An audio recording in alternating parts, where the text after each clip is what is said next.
outside his home because he's a Trump Happy supporter. Sunday, Shepard, the everyone. 69-year-old Army veteran, is known as Escondido area for all the Trump and USA flags he had at his home. His wife says that he was targeted for his displays, he was beaten, and seemingly beaten to death. But we just have to. But that's not left-wing violence, guys. Didn't you know it's both sides?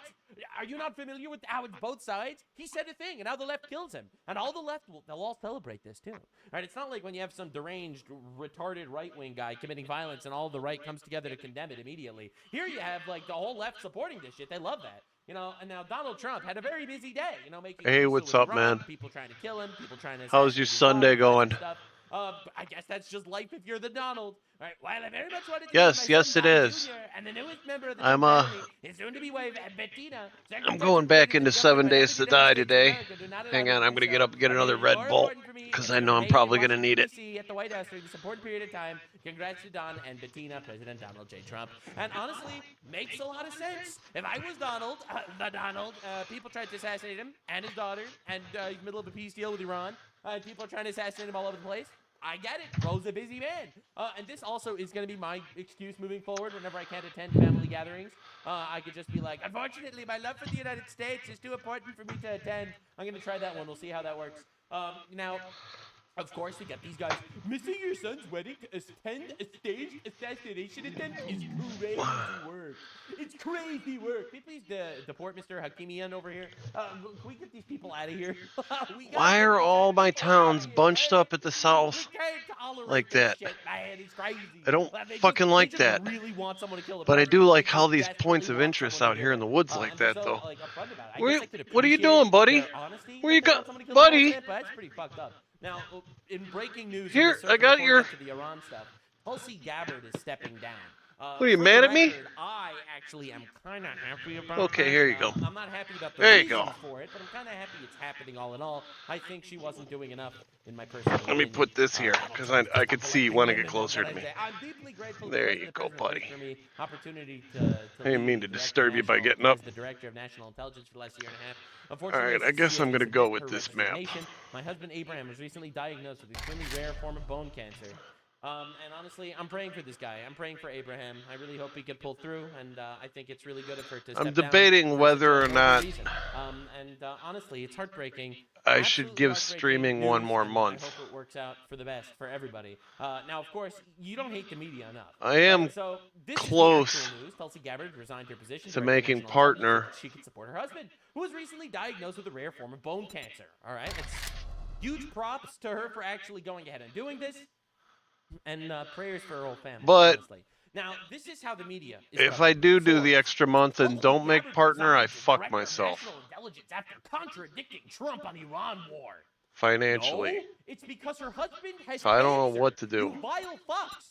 All right, Congressman Sharif Anader, who we need to deport immediately. This guy's fucking retarded. Doesn't even speak English. Tulsi Gabbard is resigning. Good riddance. The Iran war is the biggest display of intelligence incompetence in decades. This guy is literally a fucking idiot. I'm kidding. They're some good Indians. I'm obviously, bro. You get them a shower, they're like. They're fucking awesome. Yeah, I don't know what to do. Unstoppable people at that point. Unlike this guy. This guy's a dog abusing retard. We gotta get him out, bro. We gotta deport these motherfuckers immediately. I don't know why I'm crashing out today. But the point is, she's resigning because her husband has cancer. You fucking ghoul. You troglodyte. This is insane. Her husband has bone cancer. You worthless piece of shit. Oh my god. Not only is he a worthless piece of shit, but he's also Indian. Literally, God decided to smite this guy twice. That was a joke. It's some racist comedy to get the edge off of the fact that we're talking about goat fucking pedophiles getting obliterated in the Middle East. All right, so this is the tweet that brought the House down. I am in the Oval Office at the White House where I had a very good call with President Mohammed bin Salman, Al Saud of Saudi Arabia, Mohammed bin Zayed, Al Nahyan of United Arab Emirates, Emir Tamim bin Hamad bin Khalifa Al Thani, Prime Minister Mohammed bin Abdul bin Thawadi of Qatar, Field Marshal Saeed Asi Munir Ahmad Shah, Pakistan, President Raif Erdogan of Turkey, President Abdel Fattah El Sisi of Egypt, King Abdullah II of Jordan, King Hamad bin Isa Al Khalifa of Bahrain. All right, so bro spoke to literally literally fucking everybody, concerning the Islamic Republic of Iran and all things related to the memorandum and the understanding to peace. An agreement that has been largely negotiated subject to finalization between the United States of America, the Islamic Republic of Iran, and the various countries as listed. Separately, I had a call with Prime Minister All right, I'm Bibi sparking. Netanyahu, Big Yahoo they call him, of Israel, Get ready to which play. likewise went very well. Final aspects and details of the deal are currently being discussed and will be announced shortly. In addition to many other elements to the agreement, the Strait of Hormuz will be open. Thank you for your attention to this matter. Donald J. Trump. So it looks like they basically did come up with some sort of deal and a massive unity among the Middle Eastern countries that we've never really seen before. Now, of course, the neocons, they did not like this at all. They want Trump to obliterate the Islamic regime. And you know what? I do too. I do too. But I'm going to read you what they had to say, and then we'll get into my stance on all this, my analysis, all right? Because shockingly, this blue retard on the internet, this guy's been pretty correct about basically everything throughout the entire course of this war. You know, between the memes and the racism, I'm actually kind of on point. So Ted Cruz says, I'm thinking about a deal being President Trump's decision to strike Iran was the most consequential decision of his second term. He was right to do so. We achieved extraordinary military results, including destroying all the missiles and drones, sinking their navy. All right, if the result of that is to be an Iranian regime still run by Islamists who chant death to America, now receiving billions of dollars, being able to enrich uranium, develop nuclear weapons, and having effective control of the Strait of Hormuz, the outcome will be a disastrous mistake. Anyway, he keeps going. This deal could be a mistake. You can't make a deal. All right, then we got Lindsey Graham, another one of these warmonger dudes. If a deal was struck to end the Iran conflict, because it is believed that the Strait of Hormuz cannot be protected from Iranian terrorism, and Iran still possesses the capability to destroy major Gulf oil infrastructure, then Iran will be perceived as a dominant force, requiring diplomatic solution. A combination of Iran being perceived as having the ability to terrorize the Strait in perpetuity, along with the ability to inflict massive damage to Gulf oil infrastructure, is a major shift in balance of power. Yeah. For Israel. Also, these perceptions are accurate. The idea that Iran cannot be denied its ability to terrorize the Strait in the region, cannot be protected itself against the Iran military capability. It's important to get this This game's a little more lazy than the other one was. Had like these giant crash outs. The Donald doesn't know what he's doing. He wants to make a deal. They're terrorists. Yeah, it's a little lazier than the other games.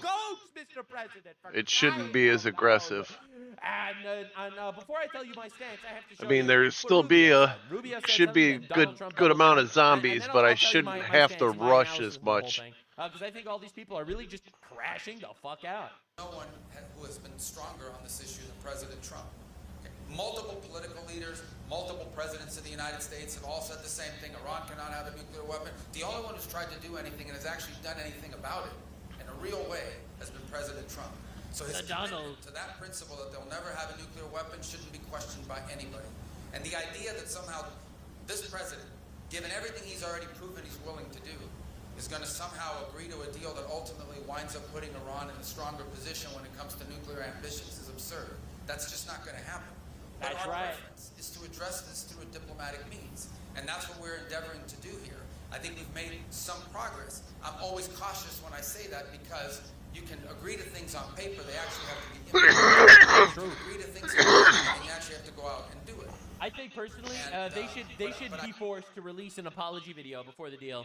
They have to go up there in all their mullah clothes and give like this big long-winded apology video. I think the traitor quest. That's my opinion, but anyway. I do think perhaps there is the possibility that over the next few hours, the world will get. I think this game would be cool if there was, like, with regards to a process. You had to build a reputation with traitors. Where the president wants us to be, and that is a world that no longer. Like, they always start you with the main traitor. Of course, you're going to have a good reputation with that traitor because you did a lot of business with him working. But once you actually, like, move to the other traitors, you should have to set up at least a safe house near them, you know, and do some quests and build reputation before you can get, like, the full benefits of their traitor. Not so with the transaction currently being negotiated with the Iran by the Trump administration. The exact opposite, in fact. The negotiators are proceeding in an orderly and constructive manner. Well, I'm going to be spending at least a couple hours watching Saving Private Ryan because that's what I used to do with my dad. Both sides must take their time and get it right. Every Memorial Day. It was like one of his favorite movies. I probably watch a couple other war movies in memory of them, but I don't really have any plan for Memorial Day. Support and cooperation, which will be further enhanced and strengthened and strengthened. He's including enhanced and strengthened by all sorts of shit. The gay Ayatollah will be no more, and it will be strengthened by their joining the nations of the historic Abraham Accords. And who knows, maybe the Islamic Republic of Iran would like to join as well. Thank you for your attention to this matter, President Donald J. Trump. This is something that no one expected. The Abraham Accords is like this alliance between all like the Arab and Israel, the Arab countries and Israel, and the Middle East and stuff. No one expected or expect at all Iran to join whatsoever. Iran is like an actual fascist, horrifying, monstrous dictatorship. They've been slaughtering their own people, slaughtering everyone else's people, bombing the shit out of everybody. The chances of this actually happening under the current Islamic rule is super freaking unlikely, which is a little shocking why he's bringing this up altogether, because he knows this. Donald Trump knows this very well. And the Donald decided he was going to drop another one. I just spoke with President Trump about this and asked if he has secured an agreement. He told me he couldn't talk about the deal, saying, quote, "It's totally up to me, and if there is news, quote, it's only going to be good news. I don't make bad deals." And honestly, that is kind of one of the major points I really wanted to home in on. You know, while he's talking about making a deal, he's dropping these very same memes, blowing the fuck out of them, dropping adios, bombing the shit out of them with like little AI-generated posts. And the reality is, Trump is an incredibly unpredictable man, but he is also an incredibly good deal maker. All right, the Donald really wins almost every single deal that actually gets presented to him, and that is the reality. And the truth of the matter is, I said this before when we started this war, and I'm going to say it again now. I am going to reserve my judgment until the shit gets wrapped up. I am not going to be one of the retards that just jumps and claps my hands every single time he makes a tweet, expecting the tweet to be the exact reality and not some sort of giga-brain 5D chess play. And so far, I've been correct about my assessment every single time. I voted for this man a whole lot of fucking times. I did, and I do trust him, and ultimately, I do expect him to actually make the right decision at the end. I could be wrong, I could be right. Who knows? Not me, that's for sure, because I can't see the future. Although, if I do hone in on my inner Nostradamus, I do have to say I think that the news will be good, because we have absolutely militarily and economically obliterated these motherfuckers. The Donald understands that he actually does have a vice grip on this war. He has all the cards, and if a deal is made, I expect it to be a really fucking good one. When Trump started this war and everyone backstabbed him, saying it's going to be a forever war, boots on the ground, regime change, infinite losses, we're going to lose thousands of soldiers type of shit, I immediately called them out as complete retards. I ended up being correct. They were all wrong. Trump never put boots on the ground. We did not have a gigantic regime change war, losing thousands of soldiers, thank God. I was right. They were wrong. And now I'm going to call out these guys. All these guys that don't have faith in the President of the United States that actually put his balls on the table and obliterated the Islamic Republic. Right now, crash out that Donald Trump is going to make a deal. He's a pussy. He's a pussy, really? The guy I'm sorry, man. I cannot deal with these immediate backstabbers on every side all the time. You guys fucking suck. You elected this man as your representative. He is the commander-in-chief. Give him a fucking breather. Holy shit. Judge him based on his actions, not judge him based on what you think his plans might be in the future. You holy shit, man. Zero balls, zero faith. He toppled Venezuela. Everyone said this was going to be World War III. He toppled... Cuba's falling apart. Everyone said this was going to be World War III. All right, he toppled the Iranian shit or whatever the fuck he did there. We'll see how it actually wraps up, but everyone said it's going to be World War III. We got absolutely fantastic deals out of China because we cut off all their oil supplies and shit through Venezuela and Iran, etc. You know, everyone said that was going to be a complete disaster and the tariffs were going to tank the economy, which they didn't. Every expert, every speculator, every economist was fucking wrong. The Donald plays the game with the cards held close to his chest. He doesn't want anyone to see that he has pocket aces. Just in the last 24 hours, Trump skips his own takes right back to the White House. Chief of Staff is posting videos of B-2 bombers. Something massive is about to happen. What is going on? Well, we all would love to know the answer to that one, but I'll tell you one thing. This is not going to sit there and panic. Let the man cook. One thing we could say for certain, -1 Democrat voter. A guy tried to kill Trump and got slimed on the way. -1 Democrat voter. And also the Islamic Republic in absolute shambles, begging for a deal. Bro, this is the timeline. I want to use the spear this time. The timeline, you know what I'm saying? It's the timeline. Doctor Strange couldn't have found a universe this fucking wild. Now for the best news of the generation. Federal officials have served subpoenas to the Marxist political influencer Hassan Piker and Code Pink's co-founder Susan Maldia Benjamin as part of a wider investigation into whether U.S. organizations and leaders violated U.S. laws and sanctions by supporting Cuba's communist regime. Absolute cinema, bro, is literally 500,000% fucked. He is going to jail. It's happening. We're finally here. They subpoenaed Hassan. 500% fucked, man. Massive day for the unemployed. Literally everyone was celebrating when we heard this news. Hell yes! We have a lot of performative activist L's that we need to talk about. And I honestly am super excited too, because this is the greatest fucking shit in the universe. Now, this is one of those stories that gets better and better the more you actually research. So, you know, Hassan Piker subpoenaed by the feds for activities in Cuba. Absolute cinema. For those of you that are unaware, Hassan Piker and all of his performative activist buddies, they all went to Cuba to protest and be like, no! I hate that the communist regime is falling apart. We need them to keep oppressing, starving, and censoring their citizens who are crying for help. Yes. Huge W. The Cartier communist, Hassan Piker, decided to abdicate his golden throne, come down to the immortal, where him and a bunch of other retard terrorist supporter celebrities decided to all go to Cuba and lick the balls of the communist dictators. You know, classic leftist bullshit shenanigans. Am I right? So, of course, we got some people on the left be like, oh, they just created 1 million Hassan Pikers. So here's a visualization of 1 million Hassan Pikers. Just colossal W everywhere. 1 million Hassan Pikers have been created.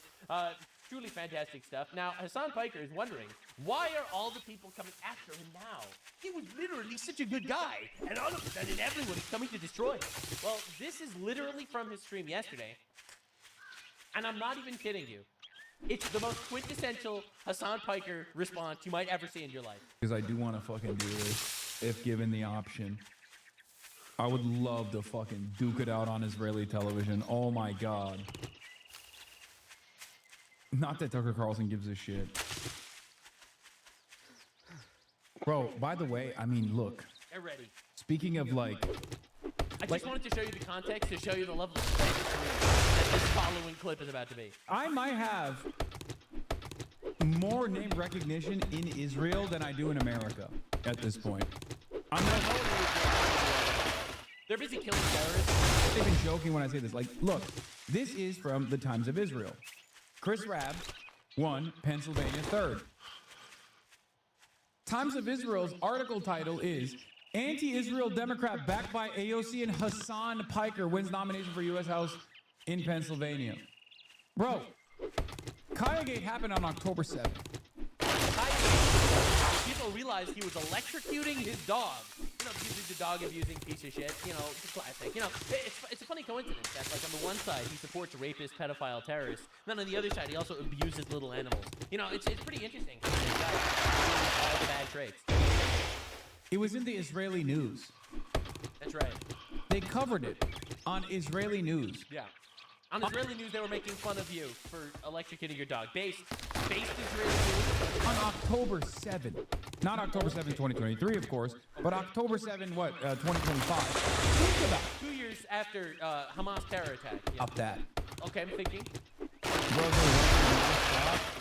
Think about that, everybody. That's right. Think about that. Think about that. It was on October 7th, 2025, that Israel reported on the fact that I was electrocuting my dog. Israel and the Jews for him shocking his dog. God, he's so gay. It's unbelievable. He is so fucking gay. It's crazy. Now, so, of course, this is his reaction to the news of federal officials giving him a subpoena for committing treason, basically. The American government would rather try to criminalize delivering aid to a country we've starved than punish the Epstein class.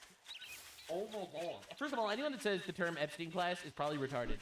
Second of all, they're literally starving because of communism. They're starving because the elites in that country are starving their own people. The people on the top of the communist hierarchy are literally starving the civilians. They have billions of dollars that they are not distributing to the poor. Because this idea of just, in communism, the wealth is just distributed equally, whatever. It's not. It's literally not, because you always need an oppressive ruling class. And those guys are keeping the billions. So yes, the American government would, yes, indeed, not criminalize trying to deliver aid to a country. No.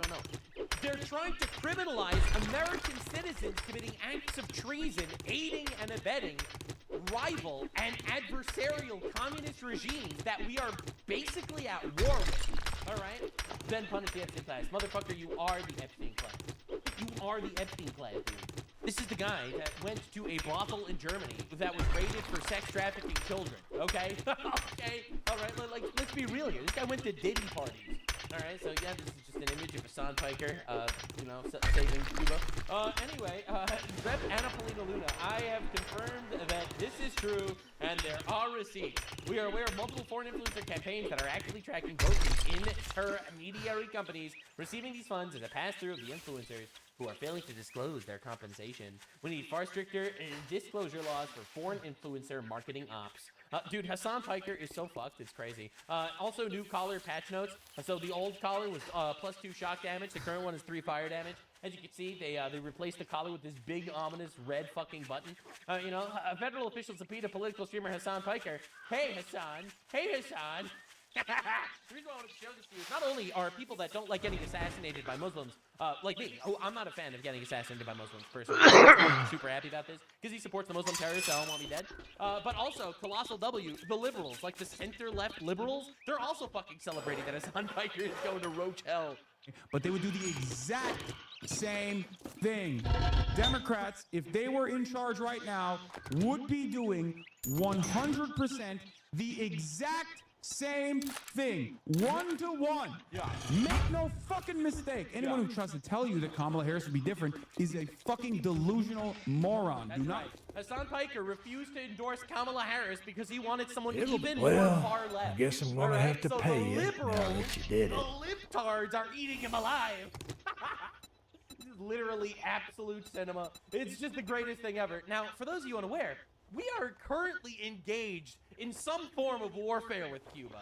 My dinner was really good. I had a retread ground already. hot ham and salami sandwich. All the things here on the channel, definitely subscribe. All right, but Marcus Rubius, first of his name, next president of the United States, arguably, dropped a 5-minute call to arms, basically telling the people of Cuba to rise up. I like fried salami. And we're here to help. He actually just went to Oh, that Cuba. sounds good. The CIA director just I went like to fried Cuba. salami. Right? I don't think people are aware of what's going on. This has over 6 million views. It seems like a big number. It seems like a lot. Look, Buckhead, I can't say I'm not surprised. That's what we're saying on the thing. Good luck, kid. Please, Trump, I'll do anything. I'll fucking suck your dick. You want me to eat your shit? I'll eat your fucking shit. Please, Mr. Trump. No. So Hassan Piker having a terrible day. Hassan tries to collab with Ashley St. Clair. This is like one of Elon Musk's exes, just trying to basically shit on him. He's just like an actual disgusting human being, actually. It's pretty hilarious. Yeah, so like obviously he hooks up with her. He tries to release all of these private messages that Elon Musk sent to the public. He's just a gross fucking guy. It's actually crazy how disgusting and decrepit one guy could be. It really is.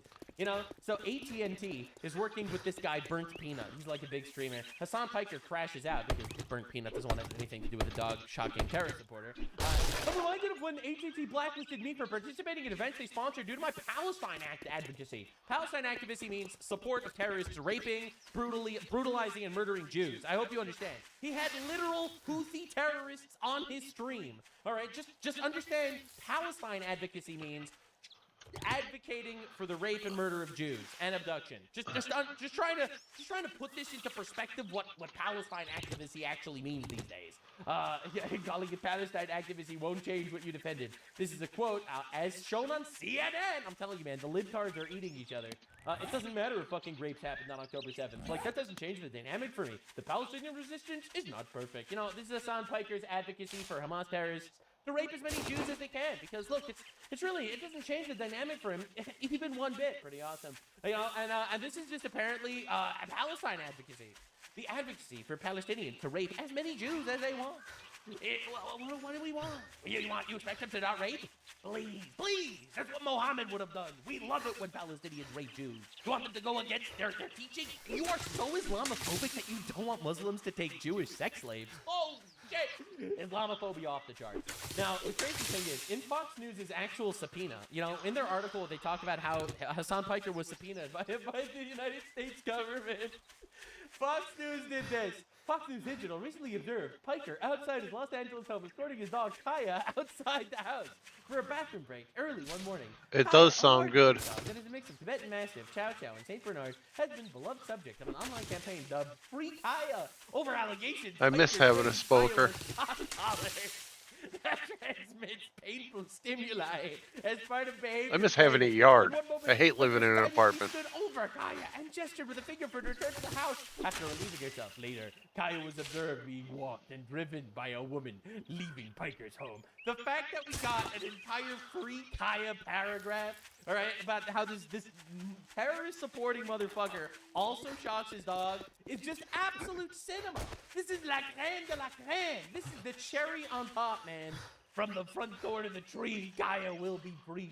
You know, Senator Rick Scott, by the way, the guy that Hassan Piker. You know what? I'm just to murder. I don't know why he's not in jail, man. But he will be. Huge W. It'll happen. All right. So Senator Rick Scott ripped the communist Democrats who keep defending Cuba's regime. Bro, I feel like this is personal for him. This is crazy. This is not somebody from World War II. This is somebody that in this year. Okay, this is a picture from this year in Cuba. So when Democrats go down there and campaign for the regime, they're campaigning to do this to a human being. I mean, to be fair, that's exactly what Hamas did to the, Jewish captives in Gaza, and Hassan Piker supported that. Why don't Hassan Piker loves starving innocent people? It's like his favorite thing. He loves doing it. He loves it. He loves it. That's the only conclusion I can come to. So many instances of starving innocent people. Crazy. Alexander Diaz-Rodriguez is, I think, 45 years old. Look how old he looks in this. You know why? He was starved. He was tortured. He has cancer. They didn't give him treatment. That's the face. Hassan Piker loved that, by the way. Hassan Piker's dream is not giving cancer treatment to people that don't like communism. Of course, Hassan Piker's favorite guy decided he was going to go do a live stream. All right, so this is the mayor of New York City doing a live stream on Twitch. He got 7,000 viewers and a lot of gigantic penises posted in his chat. You know, he shared penises with the world the way Al-Zut always intended. Now, here's the crazy update, speaking of activists finding out. Because, as we've already mentioned, the Free Palestine movement is fucking retarded. They are. They really are. It's honestly incredible how often they could sit there and make believe they're supporting these retards who keep losing wars that they start. And you'd think they'd learned their lesson. They start another war and lose that one too. The Palestine movement goes fucking crazy again. You know, they're not going to support the Christians getting genocided in Nigeria or Sudan, the Somalilanders getting genocided by the You're Somalians, fucking kidding me. the 5 million people killed in the war between Rwanda and the Congo. You know, they're done with Ukraine. They don't care about that shit anymore. They don't care about the 650,000 people killed in Syria, the 377,000 people killed in Yemen. They don't care about any of that shit. Specifically, the retarded morons that keep starting wars and losing, those are the guys that these guys love so much. So approximately 175 activists from more than 20 boats of the Condom Flotilla are making their way peacefully to Israel. All right. God damn it. Greta Thunberg keeps sending more flotillas to break into Israel. I don't know why it does they're that gonna to me free all the Palestine time. By sending a couple of homosexuals. Maybe they'll spread AIDS or something. Maybe that's their dream. So this is them on the Condom Flotilla. They call it that because they ended up figuring out that they basically have no aid on any of their aid convoys, and it's just gigantic orgies of homosexuals. It's pretty good stuff. Greta Thunberg, of course, crying about how Israel abducted the people. The other day, Israel illegally intercepted over 20 boats, civilian ships of the Global Summit Flotilla, and violently abducted almost 200 of the participants, over 1,000 members away from Gaza.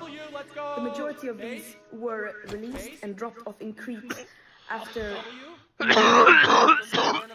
were just kind of deported, based when they tried to invade their country illegally. God, I wish every country would do that to people that try to come to the country illegally. And 2 of these still remain detained and were illegally brought to Israel, where it has been confirmed that they are now being tortured. And these people are safe. There is zero confirmation of that, by the way. Listen, with Palestinian papers, and Tiago, a Brazilian citizen, They are being detained based on made-up accusations following their commitment to Palestinian liberation. Liberation means supporting terrorists and invading Israel illegally. Solidarity with Palestine They have so and much If you drink solidarity. all the coffee, people. I'll kill you. And they are committed friends, comrades, fathers, and sons. And we I'm demand gonna their make you an immediate offer. It's a release. deal. Disappoint me, and you'll find yourself the on the goblin got wrong involved, end of a because now rope. Israel has nothing. What's Israel gonna do? What is Israel gonna do against the autistic goblin troglodyte over here? The doom goblin Greta Thunberg. It's all over now. You know, of course, Zoran Montano feels the need to condemn it because this is definitely important to New York affairs.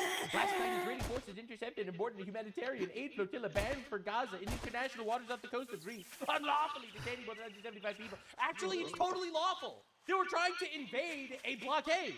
It's fucking lawful as shit. And first of all, I don't even care about law. Just to be clear, I think international law is fake and gay. I'm not gonna sit here and defend it.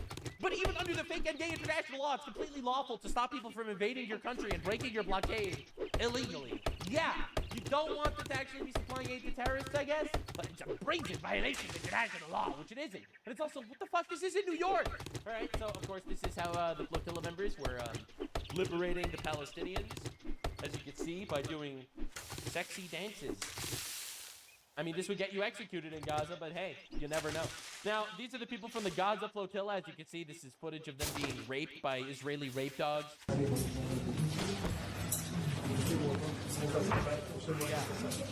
My mistake. There's no Israeli rape dogs, but clearly you can see he is standing here making but in actuality, he's not. He is no handcuffs. Just making believe he's handcuffed with zero handcuffs. These are the most performative people on the planet. You guys are just like, what the fuck is he doing? Like, why is he doing it? Why is he doing it? Right, so anyway, of course, Itamar Ben-Gvir. All right, so this guy is one of the Israeli, like, finance minister guys. He's a little retarded. He basically went to all these people that invaded Dude, the where is country, this that thing, were man? captured. The flex on them? I'm not sure. There we go.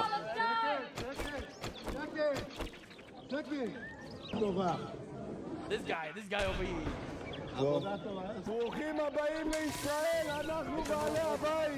You're welcome to Israel. We are the hosts here.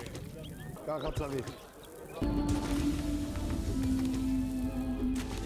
So again, I think he's a bit of a retard. Don't get me wrong. I'm not gonna sit here and make believe this isn't retarded. Now, to be clear, I don't really give a shit about what happens to these people that try to invade another country illegally and are getting deported.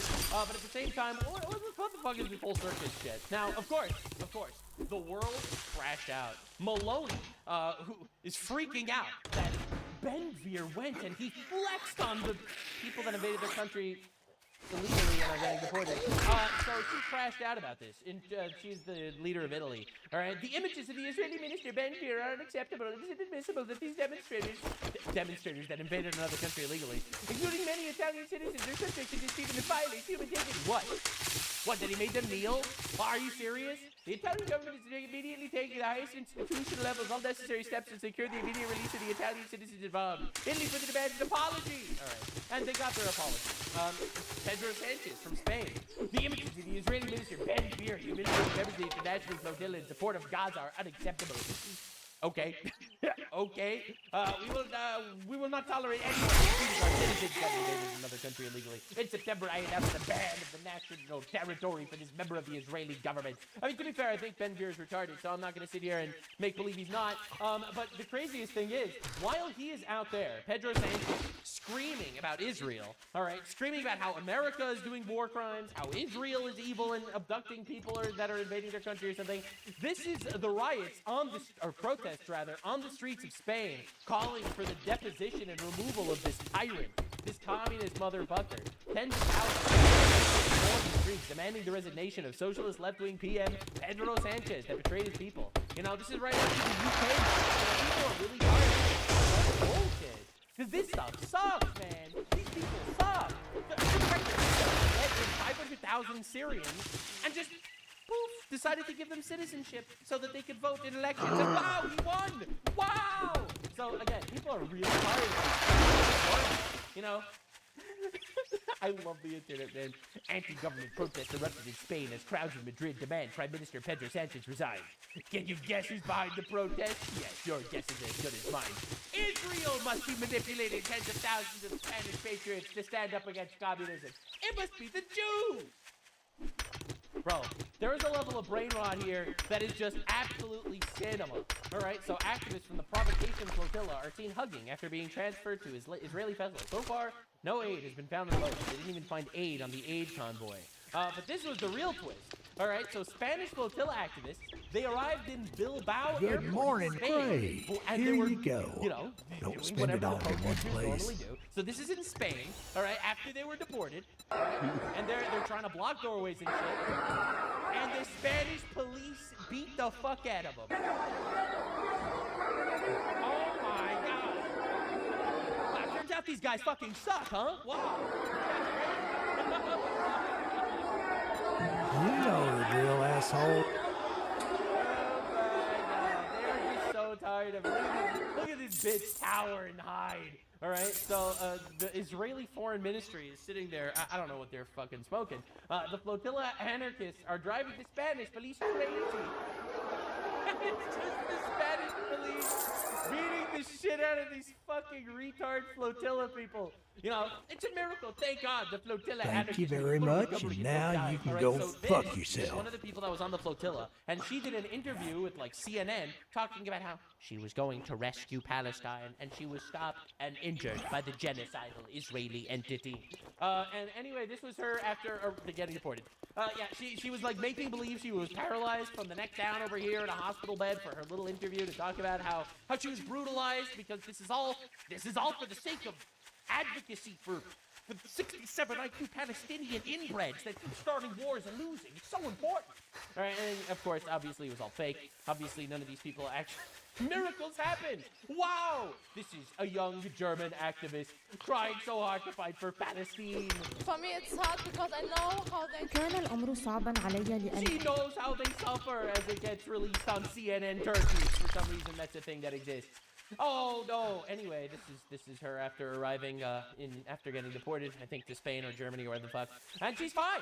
So thank God she had a full recovery from her fake trauma. Colossal W. Now, in my opinion, this is one of the greatest trolling posts I've ever seen, come out of Israel, because normally Israel PR is like dog shit.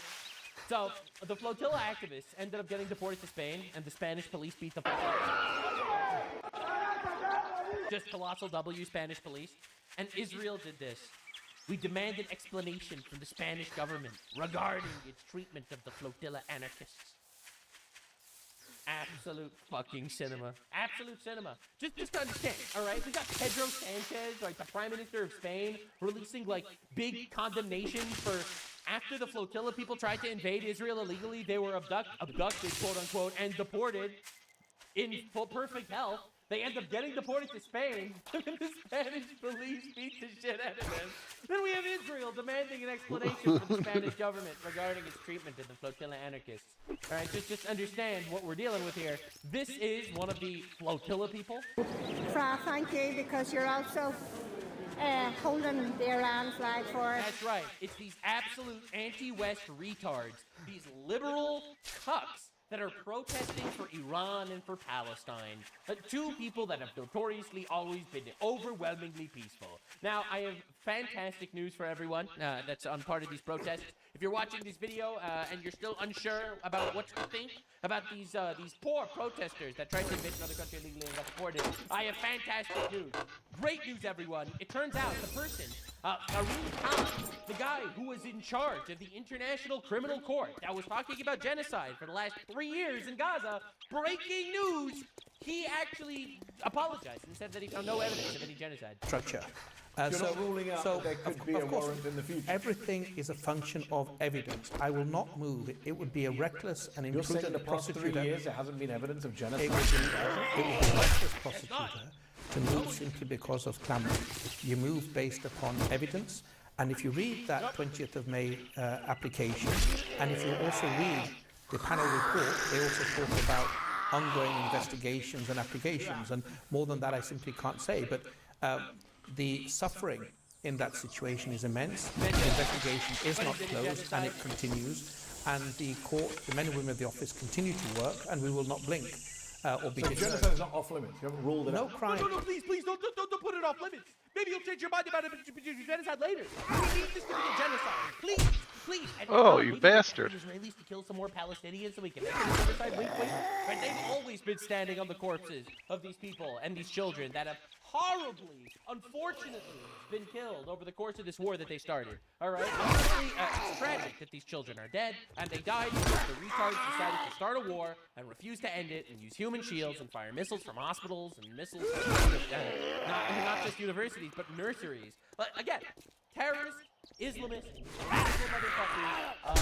And, Bullshit. According to the United Nations, 70% of buildings are destroyed. Does some disco spin and still hits me? Give me Anyone that a calls that fucking genocide, break. in my opinion, is either trying to push a narrative or they're just retarded.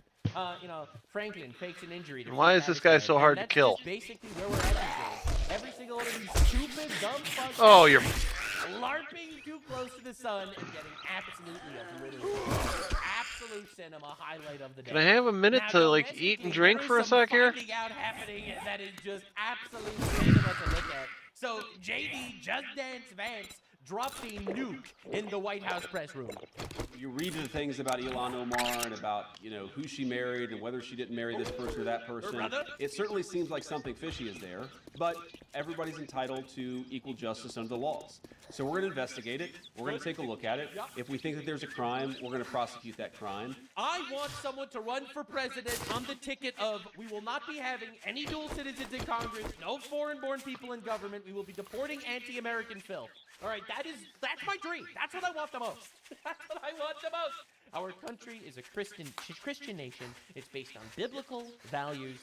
And if you are coming from a country that doesn't share that value set, I just, period, do not want people from those countries en masse. The end.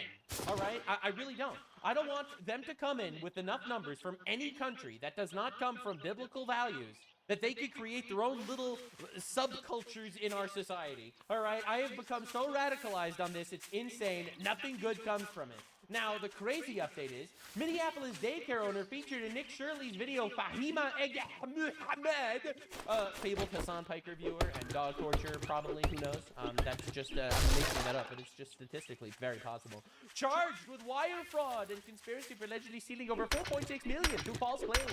The federal and state programs. You see, that was $4.6 million that we could have been using to blow up terrorists in the Middle East. Okay. I'm so radicalized on taxes, too, for the record. I fucking hate the idea that I have to pay so much fucking money to the government for the We're money gonna go that way. to give to fucking I think. Muhammad. Let me go back up the hill I don't know, and to get a marry better off her gander. 6-year-old daughter to some very hairy 50-year-old Afghan. Well, I guess I'm gonna have to go up that other hill. I personally don't want to sponsor that at all. Remember when people immediately said Trump wasn't going to do anything about the fraud in Minnesota? Everyone was saying Nick Shirley's video was a bust. No one ended up getting arrested. Look, man, the government takes its time, but we're there. And Nick did something of a celebratory dance. Because this is the downfall of the fraud empire. Today is a big day. We're here in Minnesota, back to the legend David. Today's a big Let's go, Boo. Let's go. day because today here in Minnesota, Get rid of the Mohammeds. Colossal W. over They're named after a pedophile, right? 10 people are being charged for fraud that they have committed here inside the state of Minnesota. And a few of these people are being charged with autism and daycare, childcare fraud. Over $40 million in autism fraud. And one of the main ladies in the video that me and David made, she has been caught with over $4 million. Her last year her daycare received 3.67. This is what we call winning for those of you keeping notes at home. Something happened. Something happened. We got one of these off the streets. $7 million, and now she has been criminally charged for child care fraud. It's racist the way you said thief. Well, she shouldn't have looked like that. I didn't invent this thing. I didn't bring it here. I didn't invent it. I'm kidding, obviously. I'm sure there's a Somali. I'm not gonna let 95% of the Somalis that are fucking raping our country ruin it for the 5% of Somalis that are good, upstanding citizens. Here inside the state of Minnesota, and this is some of the highest amount of fraud that's ever been charged inside of this district. This is Ilhan Omar's district here in Minnesota, and on top of that, they're bringing out 2 new cases of fraud that have actually never been criminally charged inside of the Medicare programs here inside of Minnesota. This is a big deal. David, you're here with us. What does this say? This is phenomenal to see the progression that things are. What we call winning. happening after the release of our videos. And that woman who was criminally charged, by the way, she was caught at the airport with a one-way ticket to London. She was getting out of Dodge, and they stopped She her. was trying to go to the Islamic capital of Europe, bro. They would have never deported her from there. And now she's been charged not only with defeating our future fraud, but she's the first person charged with child care fraud. It's a big deal. This is a big deal, and they're going to be doing these press conferences right now. We're going to be breaking it all down. We're going to be interviewing people like Dr. Oz and also A.G. Collins, who's actually the head of the Fraud Task Force. He's the Attorney General of the Fraud Task Force, so we're going to be interviewing him as well. And right now, because of the celebration that's taking place, the layers are layering the hard way. We're doing 25% off the entire site, so you can go to antifraudclub.com and use code LEARING, and you're going to get 25% off. And now let's see what we have to say. Look at all the press. I feel like I gotta go further south. Actually reported on the fraud that's taking place. So here they are. And look, we even have our op. We even have our op CNN right Sneak around this guy, because that's a truckload of dead people. I know that. Citizens are saving the West. Those half zombies that I hate. That's radicalizing people, the normies. All right, that's what's happening. That's why the Overton window is shifting. Yes, true. Donald Trump is elected president. He's able to make he's created groundwork for this to happen, but it wouldn't have happened without the individuals, the citizens that are actually pointing things out, talking about things openly. Thank God we live in the greatest country on the planet, and I'd like it to stay that way. There, she investigated me versus investigating the fraudsters. In fact, her investigation on the fraud was to call the fraudsters and say, hey, are you guys committing fraud? Yeah, and obviously they said no, but we know that it was different because we did the real work. We're from CNN. Can we talk to you? This is MAGA YouTuber Nick Shirley, back at a daycare. This is MAGA YouTuber. P.S. If you're transgender and a little bit mentally ill, consider assassinating him. In Minnesota. That was hyperbole, obviously. I don't support that at all. I'm just kind of saying, like, the labeling that the left does constantly is, I mean, hey, there were just 2 assassination attempts on Trump's family over the last day. So. He alleged was a fraudulent facility in a now viral video. How do you know that all the allegations that you're making are true? How do I know that they're true? Well, we showed you guys what was happening, and then you guys go ahead and make your own. We're coming so we can make our own analysis. Are you 100% sure you're true? Yeah, I am 100% sure I'm true. CNN is looking into Shirley. And boom! And boom! The English wasn't good, but he's true, baby! He was true! Claims. Hi, my name's Whitney Wild. I'm a correspondent for CNN. We reached out to several of the daycares featured in the now viral video. Only one daycare facility answered and said they are a legitimate business. Oh, wow! I can't believe they aired that. I can't believe they aired that on national television. Well, we tried to get in touch with all of the child care facilities. No one answered the phone. That wasn't his video. No one did. And I asked, hey, are you frauding? And she was like, which I assume meant, nope, not frauding. And now it's spread throughout the entire country, not just the U.S. We've heard from people from New Zealand, Australia, Sweden, Japan, everywhere. They're finding the same sorts of fraud. The same Somali. No, I'm kidding. It's not only Somalis. These 2 people right here, we did the dirty work that all these people are supposed to do, but they didn't. That's right. He's right. Now let's see what they have to say. Today, we are announcing criminal charges against 15 defendants in Minnesota for fraud schemes that targeted over $90 million in taxpayer dollars. Our cases today involve 90 million, bro. That's crazy. We could have killed like hundreds of Ayatollahs. 7 different state-managed Medicaid programs that have been systematically pilfered by fraudsters who treated Minnesota-run programs as their. I would go as far as to say they shouldn't have even been in our country. Why the fuck are these people in our country, man? Personal piggy bank. One defendant is charged with defrauding the Integrated Community Supports Medicaid program. One patient was supposed to be receiving 24-hour care through this program, but he was actually being served by a fraudster. No shot. No shot. Did this guy die? Received no services. This the patient fuck? was later found dead. Oh my god! Oh my god, dude, bro! This is a nightmare. Meanwhile, the architect of this fraud scheme was billing Medicaid as if he was providing care to this patient. The defendant even submitted a claim of over $400 for services he never provided the day before this man died. Today's arrests represent the largest autism fraud bust in American history. So they just went in and they announced all the fraud cases. For instance, this is the biggest autism fraud that's ever been exposed in Minnesota, and I think potentially in the country, if I heard correctly. So right here, Robert Kennedy showing this graph. In 2020, it was all normal, and under the Biden administration, numbers just went through the roof, like exponentially, without a need. All fraud. All right, David. So they just had the largest autism fraud bust in American history. Future Learning Center, where they received $3.67 million. She's now been charged. But I was desperately told that nothing was happening. What's your overall thoughts on what you just heard? So This is the beginning.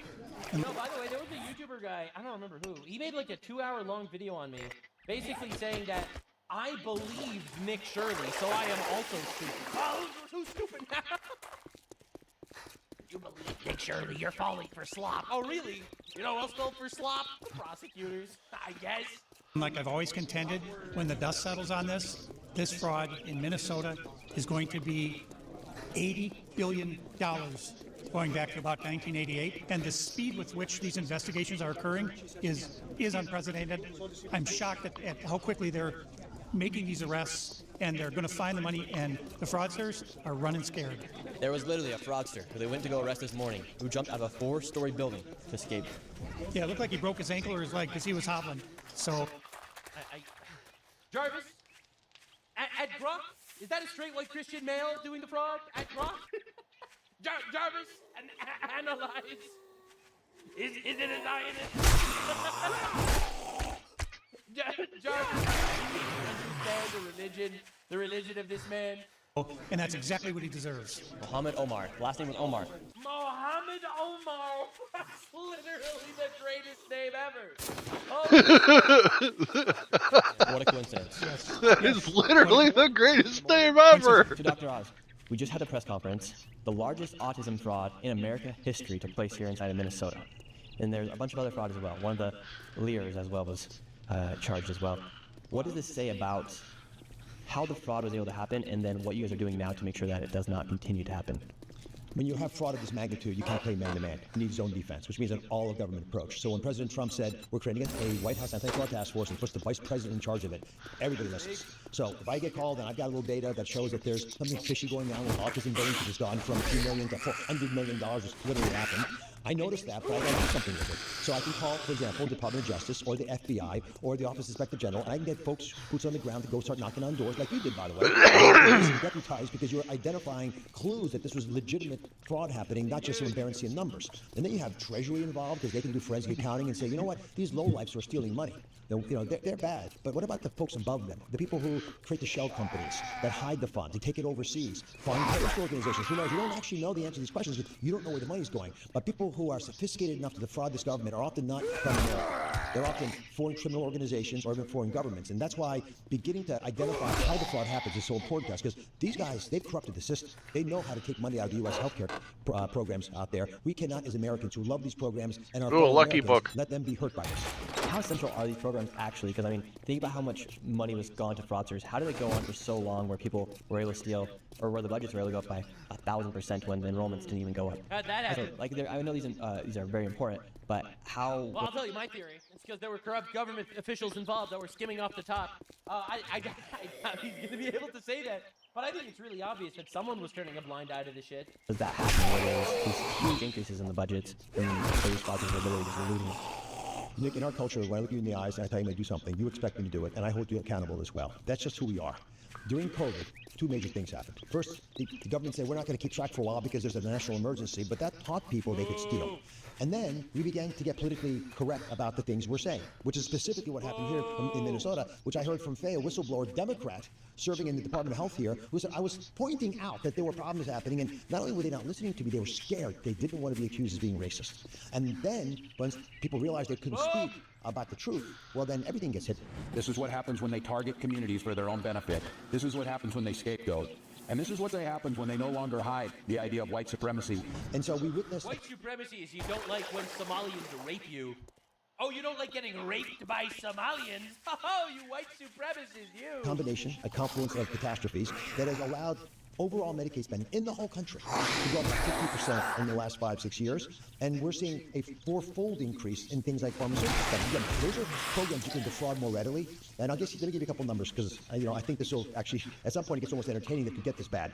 1/3 of all hospices in the entire country are in Los Angeles. Again, how many people are dying in LA? Hospices where you go to pass away. They've defrauded that program. In New York State, the #1 job in the entire state is now being a personal care service worker, which is, again, the core of your question. These are jobs your family would do for you normally, like carrying the groceries upstairs or driving you to a doctor's office or giving you a place to stay if you're down and out. Now we're just paying people. Well, I mean, to be fair, people aren't having children, so people aren't having children. We have colleges grooming kids to hate their parents if they're conservative or whatever. The reality is, society's kind of shit right now in that regard, and feminism killed it. So I think that is creating the nice little loophole for everyone to just immediately turn to these infinite healthcare services to take care of them instead. To do that, so it's a jobs program. And so you begin to, as an American, question who was keeping track. Let me just answer that question real quick. My agency, who was in charge of at least doing the early warning, just looking at the numbers, was basically told, don't go after these bad guys. You got more important things to do. You got to sign more people up for these programs. And so the total number of people involved in Medicaid fraud in our program integrity unit, 6 people. Just think of that. For the entire almost $1 trillion program, allocating money to all these programs, some of which are suspect, as you point out, there are 6 people in charge of it. That's not an accident. That's, effectively, it is a malevolently ignoring reality, or you just didn't care. And for instance, a lot of this fraud, like you said there, a lot of it's being done by people who aren't even from the United States. The Chinese mafia in New York City, the Russians in California, the Armenians as well. Here you have the Somalians in Minnesota. And we have David here with us. And David, how did you see this fraud? Because if it wasn't for you, a lot of this stuff would not be happening. If it wasn't for you noticing that there's no children at the daycare, how did you notice the involvement of, for instance, the Somali population come in and loot and steal from Americans? I'm going to hit you with a really hard take. Our culture is great. In fact, I would go as far as to say is that our culture is really great. It's awesome, actually. And when we import people with different cultures than ours, again, this might come as a shock to you, but they might not be great. They might view our culture as something that they can use and abuse. They don't feel some sort of loyalty or fealty to the United States at all, actually. Their fealty and loyalty is to where the fuck they came from. So yeah, I think that they basically see us as suckers. They're like, oh, these are these nice, trusting people. They believe in thou shalt not steal. They won't expect me to not believe in thou shalt not steal. And, they'll come in and rape us, and we're the bad guys for noticing. I started to see this prevalence of these childcare facilities around my office, and they're always in these dark, dingy buildings. And I said, well, who's running all these childcare? Why do we need all these childcare facilities? So that's what started me looking into what's going on here, how many kids are going there. And so I go early in the morning, no kids. I go in the afternoon, no kids, no footprints in the snow.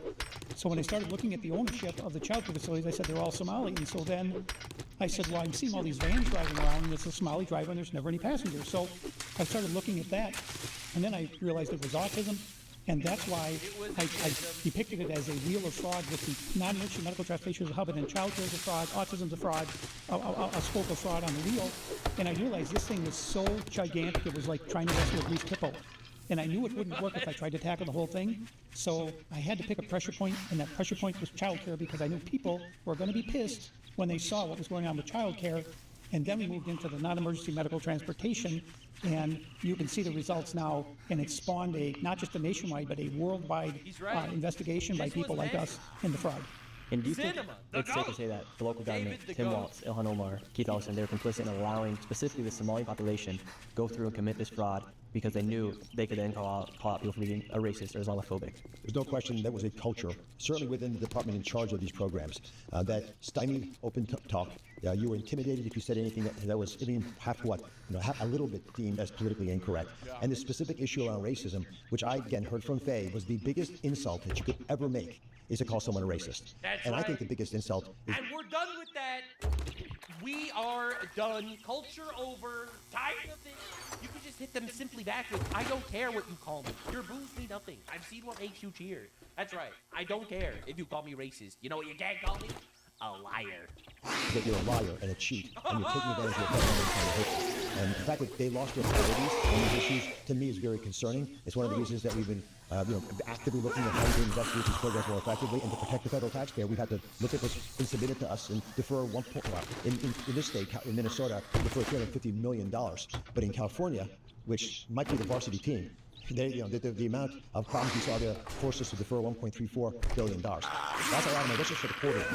So these are the kinds of numbers we're talking about. Can I just give you the affordability nexus here, just to sort of put in everyone's mind? A lot of people watching now, I hope, are working their tails off with the belief that one day, when they get to age 65, they could retire and enjoy the bountiful benefits of Medicare. A beautiful safety net system, crown jewel of our program, that will help you for all your healthcare expenses when you're getting to retirement age.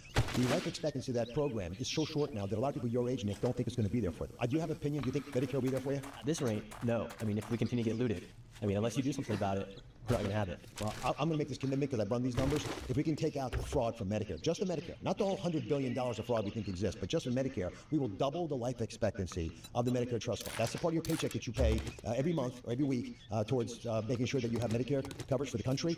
We will double the life expectancy of that. So you'll have it, your kids will have it, and hopefully their kids will have it. And we don't have to charge you extra tax. You don't have to go after anyone's home. You don't have to, knock out people from playing the game of life in America. We just have to take the fraud out.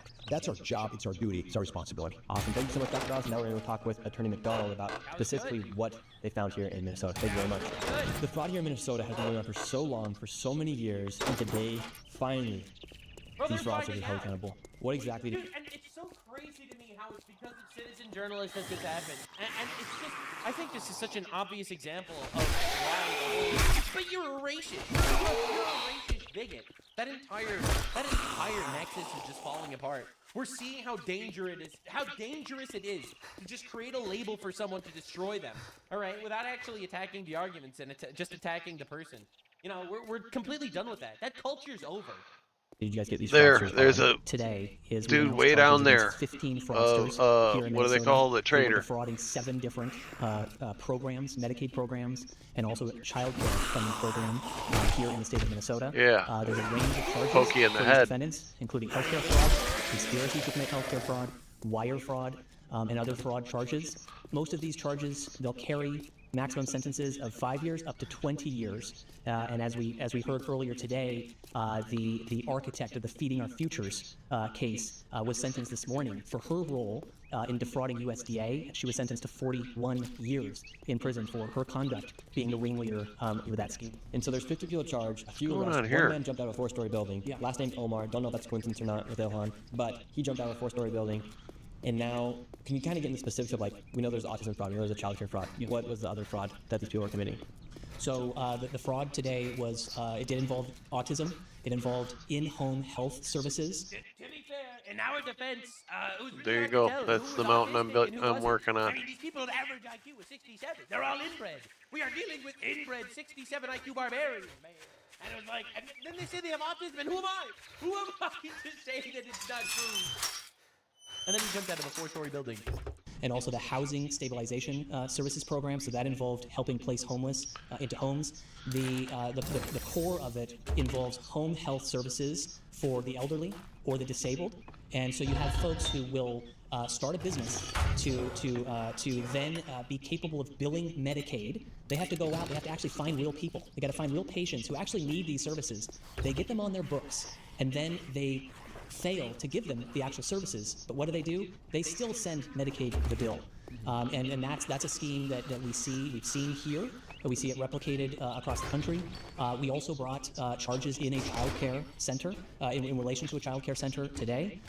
And that's also a major focus of ours is the home health care programs, It's the fucking food hot programs, out there this the daycare afternoon, so programs, don't and test then my really everything else. But we patience. see common themes. Don't just of stand there with billing for thumb services up never your provided. chop, dumb fuck. Billing for patients that were never patients, or billing for children that were never children under the care of a particular daycare I outfit. need to sell that for now because I need the money This more. close to saying, yeah, we're never children. Today is you're seeing actual synergy between a citizen like myself who went and exposed the fraud and the government coming in and stepping in. Because I think a lot of people feel Only like, 40 apiece, oh, huh? I can only do so much. Like, I'm just watching the news. What can I actually do? But you can actually go out and make a difference, and then the government... That's the craziest thing. The craziest thing is realizing that actually you can make a difference. You know, and I don't just mean on like a metaphysical level. You know, God put you in this world to make a difference. So yeah, sure, absolutely. But you can literally make a difference. Like you could go out there and you can actively make a difference yourself. Can actually go in and do the prosecution. I had no idea when I made that video that all this would happen, but the government was watching because it is our tax dollars. I was getting Look, man, I'm just so used to a government taking our tax dollars and giving it to foreign terrorist organizations. I'm just so used to a government that's like, actually, it's racist if you don't want Mohammed to rape you. And it's like, oh, I'm so sorry, Mohammed. Please get rape away, Mohammed. Don't want to be called racist, God forbid. Right? You know, it's pretty Shit, crazy. man, I You know, all treat the you people that that good, and nothing you changed don't after Trump even in office. fucking Like, these are tip me. actual delusional people, you know? Like I did delusional, grab it, okay. demoralizing retards. stolen, and then I think like there's a beautiful synergy happening right now inside the country, and I hope this gives people more hope to actually go out and make a difference inside their communities and be able to have that trust that, okay, if we see something, if we see a random daycare with no children, let's say something, and now let's have that faith that our government will go in and do the prosecution and go do the investigation as well. Yeah, that's exactly right. I'm an assistant attorney general, but I'm just a guy like you. I watched your videos with my kids, and they thought they were great. Yeah. And so that to really solve. Dad at home must be a Republican. Problem solved. We figured this one out, boys. Look, man, I thought this was gonna be a Democrat, and then he was like, I was at home with my kids. I was like, yep, that was it. It's actually that simple. All this problem, it requires everybody to come together and say, enough is enough. And so your work, the work of the agents, the prosecutors, everyone, this should not be a controversial issue, that it's something that we need to solve. It really shouldn't be. So I encourage and I commend you for doing this work and for highlighting certain things. And I invite anyone else to also jump into the game there and help us figure out what fraud is occurring, and then we could run with investigating it and trying to bring it to fruition. Because every case requires documents, it requires witnesses, it requires live bodies to actually testify to what has happened here, whether something happened or didn't happen. We rely on people in the community to be those voices for us at trial, for instance. We need everybody to be reporting what they see, so that we can try our best to root out this fraud and do it better than we've done. Man, we'll do the reporting, you do the deporting, we can work this out. Like, I think the major issue is the fact that these people are in our country anyway. Like, they have proven that, beyond a shadow of a doubt, that they are not assimilating into our culture. They have proven, without a doubt, that these guys have to go. Okay? Listen, I'm really tired of like this whole... Okay, very nice that we're allowed to say racist things now, and they don't just call you racist and shut you down. Very nice. This is a huge step in the right direction. But next step is getting rid of these people, man. We gotta do something. Hello? Yeah, I think it's important for people to realize that. We're just supposed to now live in an infinite culture where in the next generation, every one of these Somali families is going to have 7 Somalis. 7 little kids. You know, most of them will never learn English. And they'll create their own little subculture, and they'll elect their own politicians to represent themselves in our country and fight on behalf of Somalia constantly. You know, talk about Palestine or some shit instead of America. And you have just created an indefinite problem, like an exponentially growing issue in our society. We need to remove these people now. Now! Look, man. A piece of it makes you an American. And if you think it is, well, then you need to figure out what's going on in Minnesota, because this is just a completely inexplicable fact. We don't work for you, we work for us. We do. And it's our responsibility to go out and actually make a difference and then have you guys do the work for us. And I think that's what we're seeing. I hope this encourages other people to realize that and see that you can make a difference inside your own community. Yeah, and I'll tell you, from my perspective, your words about us working for you, that's exactly what we are. We are public servants. Who do we work for? We work for the public. We don't work for us. We don't work for our own egos or our own desires. We want earnestly to be able to do what's right for people and to restore hope, restore joy for victims of fraud, and the justice. All right, so where's this money going now? All right, so you discovered all this fraud. You're going to lock somebody up. Very nice. These millions of dollars that vanish are just gone. You're never going to get them back. All right, the person is going to go to jail, great, and there's another million of them in our country. Okay? All right, and half of them are trying to defraud us. I'm not trying to demoralize you, because it's a colossal W that we jail these people. It'll, make more people not want to do it. Massive W. We take those. But it's really not enough. System. Justice is such a beautiful word, if done right. And it's an honor for me to be in this role, to be able to step into this seat and to really work hard for the American people. It's an honor for me to sit in this seat. I hear from all kinds of people who are so disturbed by the fraud, and I'm at the front of the line. I feel the exact same way. And we have a historic opportunity to do something about it, and I can guarantee you I will do my absolute best shot to do something about it. In your last They are leering a lesson here. Message to all the fraudsters. Yeah, my message to the fraudsters. We will find you and we will kill you. I said it earlier today. Eat, drink, and be merry today, because your days of frolicking and freedom are coming to an end. We're going to do everything that we can to find you, and when we find you, we will prosecute you, and when we prosecute you, we will seek to claw back and extract every penny that you took from the American people. Ready in Somalia, bro. That is our goal. That is our vision.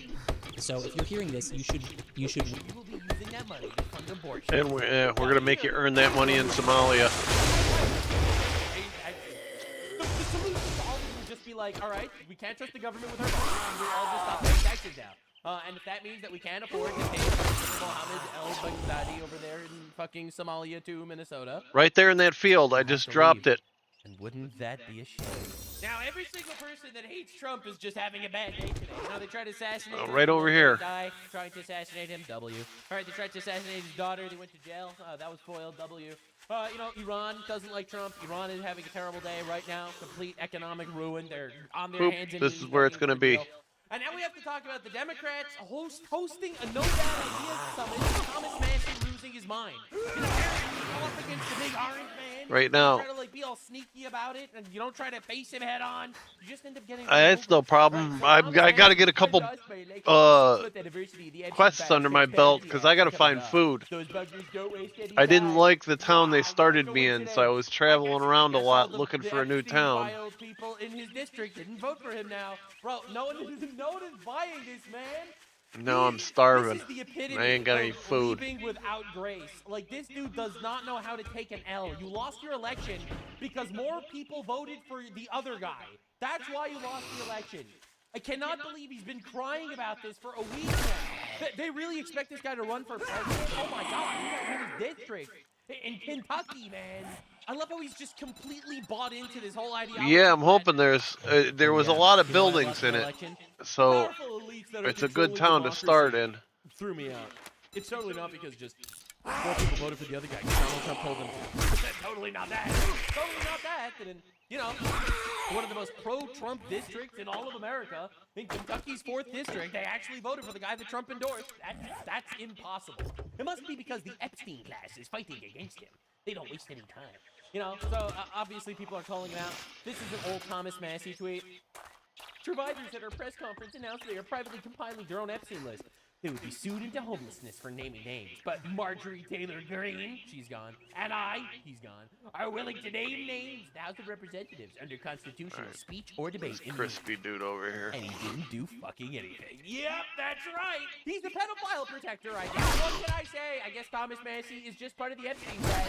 And he's a you know, subversive Fed. That's right. He's an Epstein class psyop all along. Now, there are crash outs.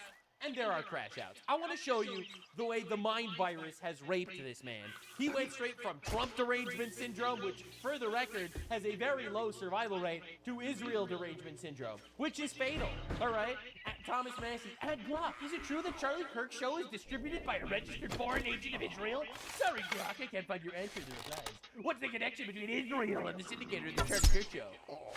Are we serious, man? Like, this is pathetic. This is sad as fuck. He's completely fallen down the rabbit hole of Epstein and Israel, and the shadow elites have managed to get the Kentucky voters to vote for the other guy. Bro, mind virus taking over. Sad scene. Bro, this is miserable. Like, this is absolutely miserable. A hilariously pathetic crash out. All right, so Thomas Massey followed this account they ended up exposing. Fist Me Patriot, the loose lefty, I'm a gay Israeli and you're an anti-Semite for noticing, Synagogue of Satan, Israel. Right, so this is just basically an Israel is evil account, like, and he's now followed by Thomas Massey. Like, bro, this is sad. Right, he just tweeted this today. Some folks don't want my posts to show up in their feed as a public service. I will block everyone who feels this way. Indicate your desire to be blocked by replying to this post with a negative comment. I will block you. America first. MAGA.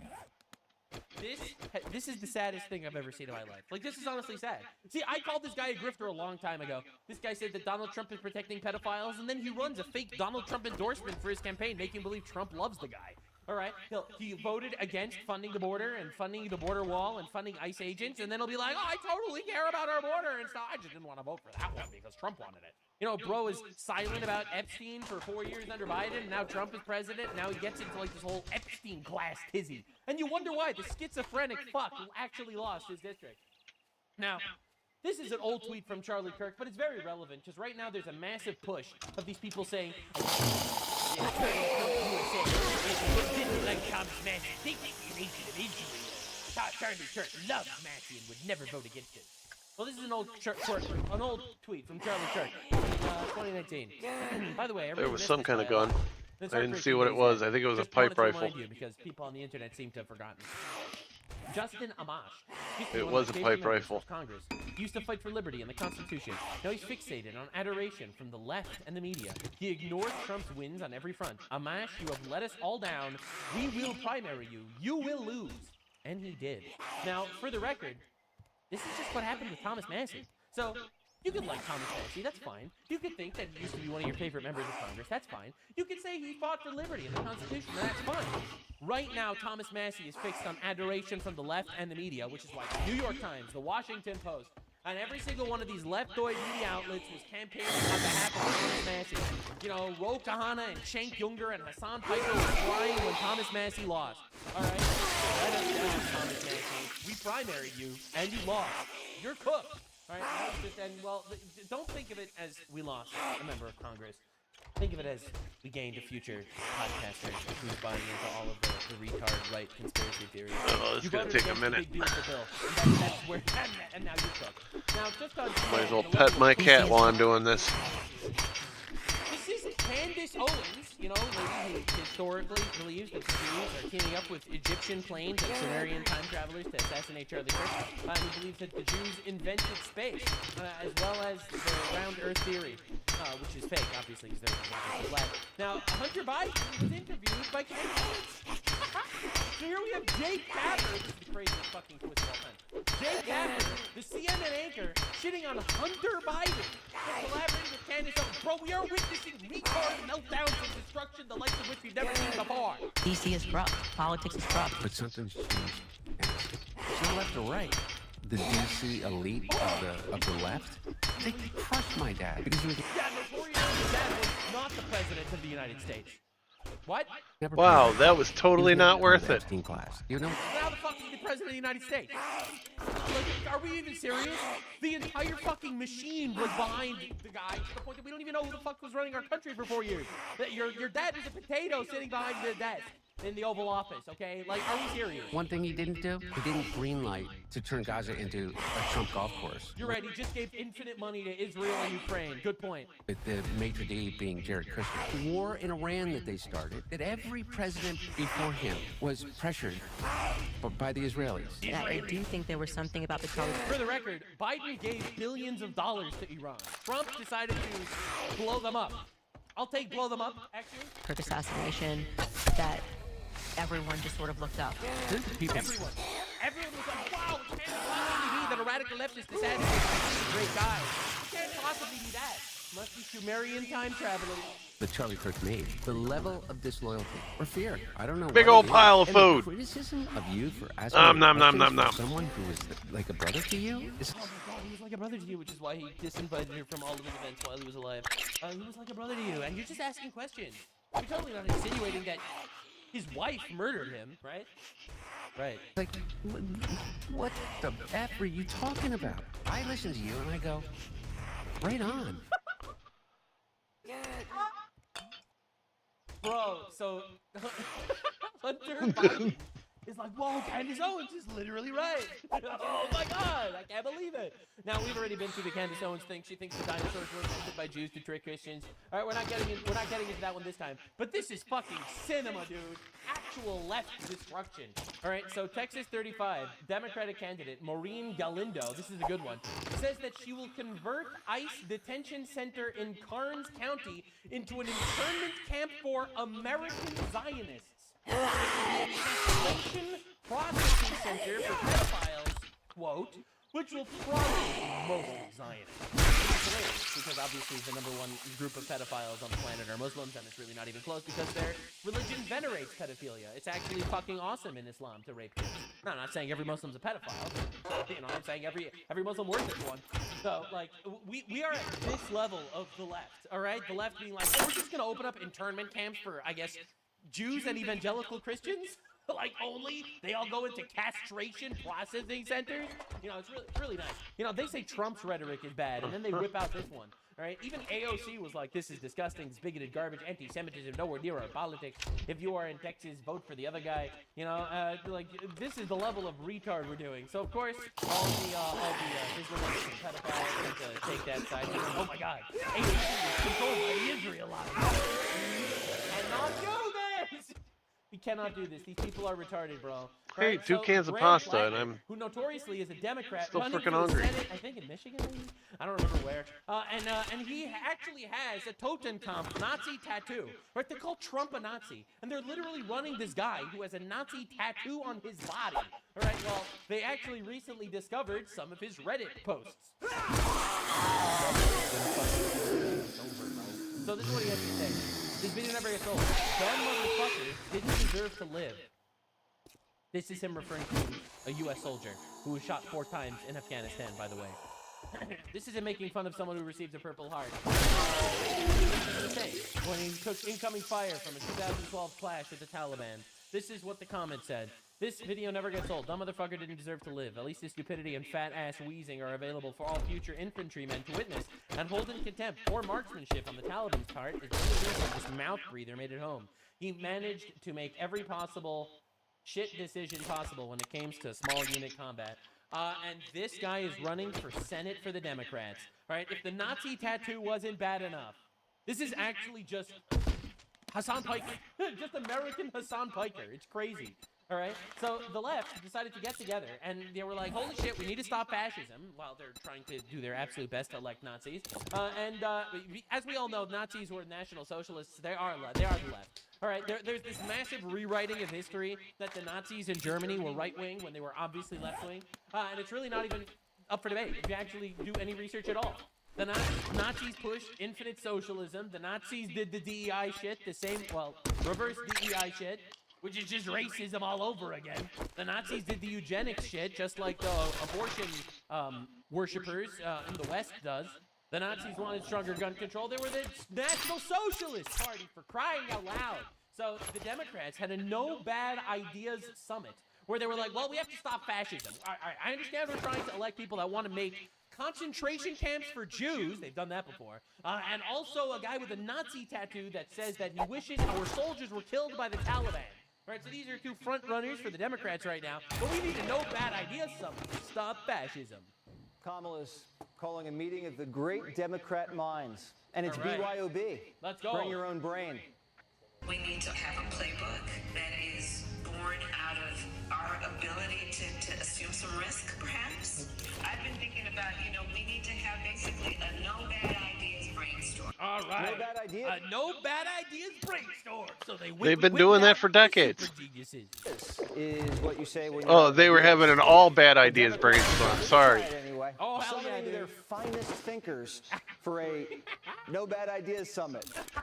Thank you all for the. Oh, let's go! They got Pocahontas, dude. Whoa! Welcome. I love being in a room full of nerds. My kind of people. The 4 of us are doing the hard policy work right now. The nuts and bolts. You got anything cool in here? The wiring. Their entire policy is anti-Trump. Here's how the pieces will work. Here's how we get the money in. Here's how we get the money back. Here's how we get money to transgender surgeries in Yemen. Let's do it. We need more LGBT diversity in Afghanistan ASAP. Al, can I get an amen on that one? We gotta make them do this. Yikes. Kamala set the bar low at no bad ideas, but Hakeem just hip-checked his way through it, and he wants to break you. Oh, shit. Either MAGA extremists are going to break the country, or we're going to break them. And our goal... How are MAGA extremists breaking the country? Y'all keep trying to kill my president. Okay? Like, what are we even doing here? ...is to break them. We have to beat them. We have to break MAGA. Break them. What's your policy idea? We just fucking take a MAGA guy, and we shoot the president. Leftist policy, ladies and gentlemen, keeps getting better. It keeps getting better. Electorally, and then we have to break their spirit. Hips wants to break our spirit. How are we going to win the election? Well, it's simple. We first win the election and then break their spirit. Okay, but how do we get there? How do we do that, though? Maybe another Chinese virus? We lived through Biden, buddy. We're fireproof. But Gavin isn't. He just greased up. Congratulations. Took the stage for his Here's your reward. I can't believe they did A this. little TED Talk. The title? Fighting Fire with Fire. Oh, shit. I sell to anyone, even morons like you. Yes, we all want the better angels. Yes, we want the Sorkin sound and music. Notorious for fighting fire with fire because he had no water in California. He literally couldn't put out the fires. He was literally fighting them with fire. West Wing. I do. But we'll lose our country. We will lose our country. I'm just No done one is winning falling for this, man. arguments. With all due respect to the niceties, it feels good, but we're going to lose our republic. Again, the founding fathers did not live and die for this moment. I can't celebrate July 4th. I can't celebrate July 4th because Donald Trump he won an election democratically, and we didn't kill him yet. We're trying to kill him. Yeah, I'm watching one that he just made like an hour ago. Can't get an assassin. It's not complete fucking greed. They keep this shit. God damn it. Literally leftist policy right now. You understand how evil it is? Like, this is literally leftist policy. Them being like, this guy won an election democratically, and we haven't succeeded in killing him yet. Newsom may not be celebrating America's birthday, but he is lighting candles. Oh, we have a responsibility. It's just like the issue of redistricting. We could have decided to write an op-ed. We could have decided, hold hands, have a candlelight vigil, win the argument. These guys are ruthless on the other side. Bro, are we not serious? screwing around. God, I wish they were ruthless. I wish the Republicans were exactly what the Democrats thought. I wish they were like opening up fucking mass incarceration facilities, doing mass deportations, threat to democracy. Fuck yeah, dude. Threaten democracy. Bro, I wish they were actually as ruthless as the left thought. Right? This is insane. And they will be. It will happen in my life. I need we'll get a far-right government at some point that's actually going to be fucking awesome. This was an ideas conference. Our producer watched hours of it. Right So I across asked here. her, what were the new ideas? And she said, well, they really want to lower the cost of health care. Great, how? I said, well, she said they've got some bills. I said, well, what do the bills do? More taxes. They didn't get that far. Oh. Democrats have been running on lowering healthcare costs for years. The healthcare costs are going. By the way, the number one lowering of healthcare costs in my lifetime was Trump RX, which lowered the cost of prescription drugs. Up. They're out of ideas, even bad ones. That's why Mark Cuban just joined Trump at the White House to lower drug costs. That's right. At this so-called ideas conference, all they talked about was how they're going to fight Trump harder. How do you fight any harder? You tried to kill him. You arrested him. You impeached him twice. You keep shutting down the government. Yep. All they want to do is smack Trump around like a piñata. And if Gavin's leading the resistance, then Sunny Hostin's a rebel. She's building an army of her own in a galaxy far, far away. Uh-oh. And we are feeling the result of not having a resistance, a valuable resistance. You do really have to watch Andor, let me tell you. It's I all know, about the you've been resistance. telling me I'm about you. Andor. We're such both sci-fi and fantasy fans. It'll change your life, and it's all about forming a rebellion. I'm gonna start that. We need to form a rebellion. Do you think true resistance? May the force be with her. Oh my God, and these with people Mayor are miserable. Small Fry, who thinks he's General Eisenhower. ICE is not just... No way! They got the mayor of Minneapolis! This guy sucks! Mayor let his city burn, blames ICE. the federal police force that he's developed. It is his. And there's a They literally work for the government! Are we serious? historical analog here, which is the SS. They largely... Whoa! I didn't think of that. ICE is law enforcement, and the SS is also law enforcement. You're so right, bro. Did you know that Hitler drank water and so did Trump? don't need approvals from the congressional body. It is very much Donald Trump's force. The SS ran death camps. ICE sends MS-13 back to El Salvador. I don't get the comparison. It's a completely different job They description. literally just sit there, lie, gaslight, and manipulate social retards on the left to try to kill my president. That's what they do. That's literally what they do. Maybe he's just confused. A lot of Democrats are these days. Just ask Michelle. Feels like it has a hole in it, and it's a little Like a hole in the rusty. car? Yeah, like a hole in the car that we're messy right now. That we're confused. That we're upside down. Yeah, that's true. what it feels like. True. That's the Democrats. Now, obviously, they're really mad at Asmongold because he called Black Lives Matter out to be a scam. Black people are really upset at Asmongold now. People were unhappy that a joke was made. Bro, literally, leftist policy is just being completely retarded now, hating Trump and trying to get some socially retarded, transgender, mental moron to fucking kill him. And it's insane that we have to just sit here and make believe that it's normal. About George Floyd. You can't make jokes about George Floyd. Context.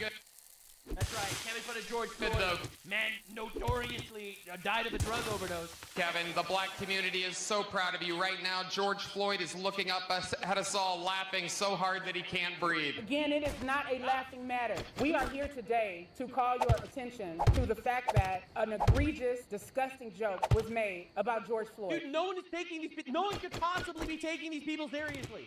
They had a press conference about a joke. Here we are. I mean, you think they resurrected him and killed him again? Out to memorialize George Floyd for year 6 after. Why? He didn't deserve the first memorial, let alone the 70. Like, bro, this is insane. Why is it that this is like their patron saint? Why is it that... Because he did exactly what they all dream of. He is the ghetto dream.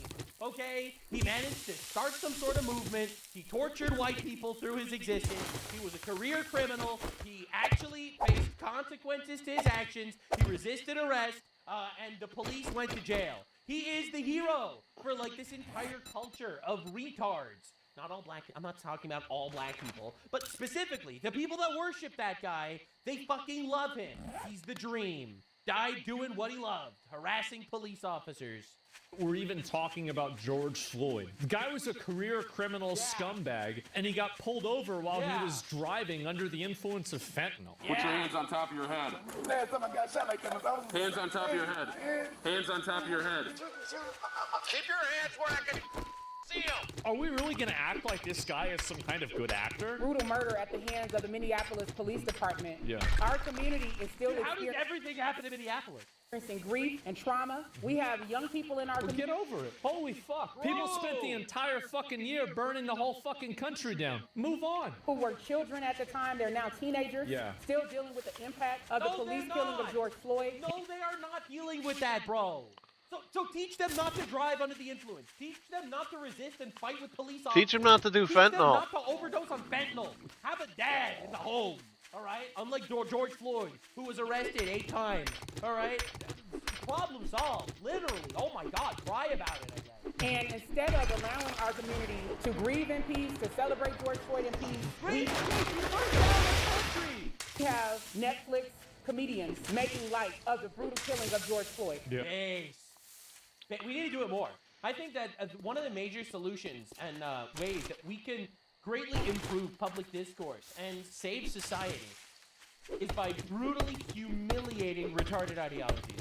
It is unacceptable and it is unconscionable. Tony Hinchcliffe made a grotesque joke saying that George Floyd is looking up at us and he can't breathe.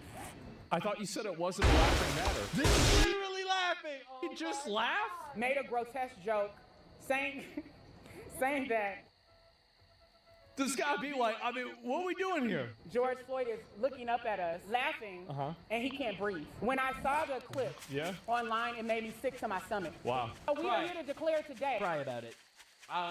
Go to your husband and tell them that something offended you, and your husband will say, there, baby, it'll be fine. Oh, wait, you don't have a husband! Oh, wait! That there needs to be accountability for Kevin Hart's Netflix accountability. You made a joke, and I didn't like it. Now we need to kill you. This bitch is still moving like it's... This is like fucking African warlord country, okay? Like, we cannot take this shit seriously. You offended my honor, and now we will kill you. Bitch, this is America. Right? We don't do that here. It's 2021. Literally nobody cares. Lil Yachty says Black Lives Matter was a scam. BLM? Since you want to be so... It was a scam. BLM is a scam. Clip that! Send it to the fucking news. BLM was literally a scam. Scam. They use donation funds to like buy mansions and shit. I bought mansions, and you probably don't know anything about it because you don't care about black people. I do. And I think, honestly, BLM brought us body cams, and that's been great content. Holy... W black people. They're fucking awesome. I always love black people. Shit, what a great investment that was. Maybe I should have donated to BLM. It's been paying off better than fucking investing in Google. So true. So true. Dude, shout out to black people. Can we just take this moment to thank black people for getting us body cams? In fact, this dude was so mad at Asmongold for saying something that he took as racist that he made an entire video crashing out on Asmongold, and I have to show you the greatest part of the entire video. It's absolute cinema. This stuff on our skin that make it this copper color, melanin. To be fair, white people, y'all do have melanin, but black people have more. And if you didn't know, melanin is pretty much in every single part of the body. The skin, the hair, the eyes, your teeth, your brain. And there are so many studies coming out just proving how powerful this melanin is. What are you saying? Black people have more of it, wouldn't it mean that more, you know what I'm saying? He is saying that black people are genetically superior to white people. He's doing this gigantic video, takedown of Asmongold, calling him a racist, and he is saying that black people are genetically superior beings. Bro, you can't do this whenever you make a video. Like, I don't care about you doing this. If you want to say black people are superior, like, I get that you're joking around. He's not. He means that he hates white people, actually. Most of these activists that fight racism, they actually just hate white people. And that is why I personally have this doctrine. I call it Nuts Doctrine. Nuts Doctrine is basically a chameleon. It can be many different things. I just don't believe the things that leftists say. I just don't believe that their words are actually things that they mean. I think they use them as weapons to control and manipulate you. When they call you a racist, it's not that they actually think you're a racist. It's because they want to destroy you. And that's exactly what we see every single time. So this dude's saying that black people have more melanin than white people. Melanin makes you strong, so we're genetically superior. Dog, if I would call black people genetically inferior monkeys, all right, I'd be calling a racist. You know, and you can't say that. You can't say that people are genetically inferior. Look, man, I personally agree with you. Black people have a much lower chance of getting skin cancer than white people because of the melanin in the skin. True. Also true. Two objectives. Straight fact. Now, I believe every single human being is made in the image of God. Reason for creating all of you. But do not sit here and fucking throw your genetic superior card as some sort of way to counter racist allegations. And do not believe the words that they say to manipulate you. The reason why, statistically, there are more black criminals per capita than white criminals is because their culture is worse. Because there are poor Jewish communities and Asian communities and white communities that do not have the same crime rate. It is a massive cope. So if you're going to sit here and you're going to call everyone racist for acknowledging the obvious fact that it's not because of pure socioeconomic conditions, then you cannot be sitting here grandstanding about how actually you are genetically superior. Your words mean nothing. You use them as weapons to manipulate people, and unfortunately, that's over. That era has ended. I don't care what you call me, because you can't call me wrong. So Hollywood is in total shambles right now. The entire culture has been taken from them, and they really don't like that at all. Stephen Colbert's show is officially over. It's done. It's finished. They ended up canceling it. They kicked him. They threw him out because he is deeply unfunny. No one likes him, and he's been losing like $40 million a year for their studio. So the Donald returns to Twitter with an absolute nuke. Now, let me just reload the page to see how many views are on this tweet right now. Racking up 87.5 million views and almost 1 million likes, celebrating the fact that this guy sucks and he is out of here in the trash can. And as you can see, this AI-generated meme is obviously a deep metaphorical interpretation of the fact that Donald Trump's existence alone managed to break the minds of so many of these feeble libtards that they have completely entered an endless downward spiral, making anti-Trump their entire personality.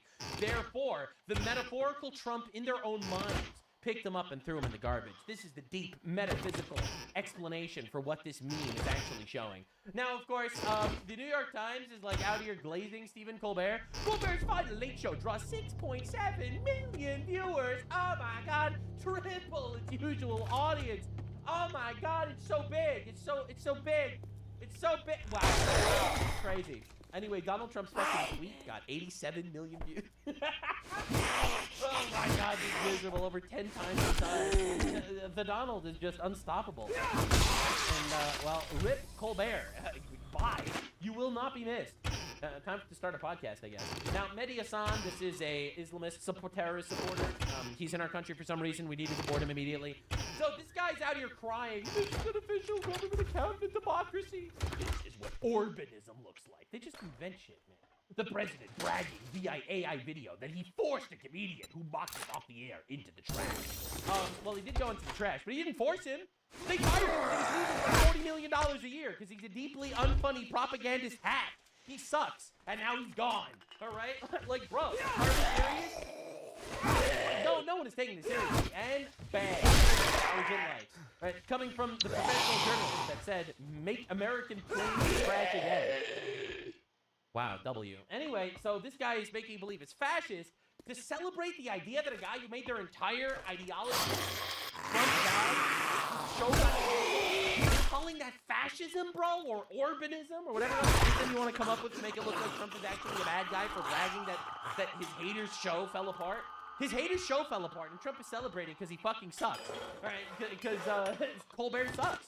So Trump is celebrating that he sucks a lot, and that his show is gone, and that it's in the garbage, and it's not fascism to celebrate. All right, he didn't force a comedian who mocked him off the air. Now, this is why I always say, and I want more people to adopt this ideology, leftists use words to lie to you. They don't believe the things they say. They just lie. They just use words that they think you'll care about to manipulate you.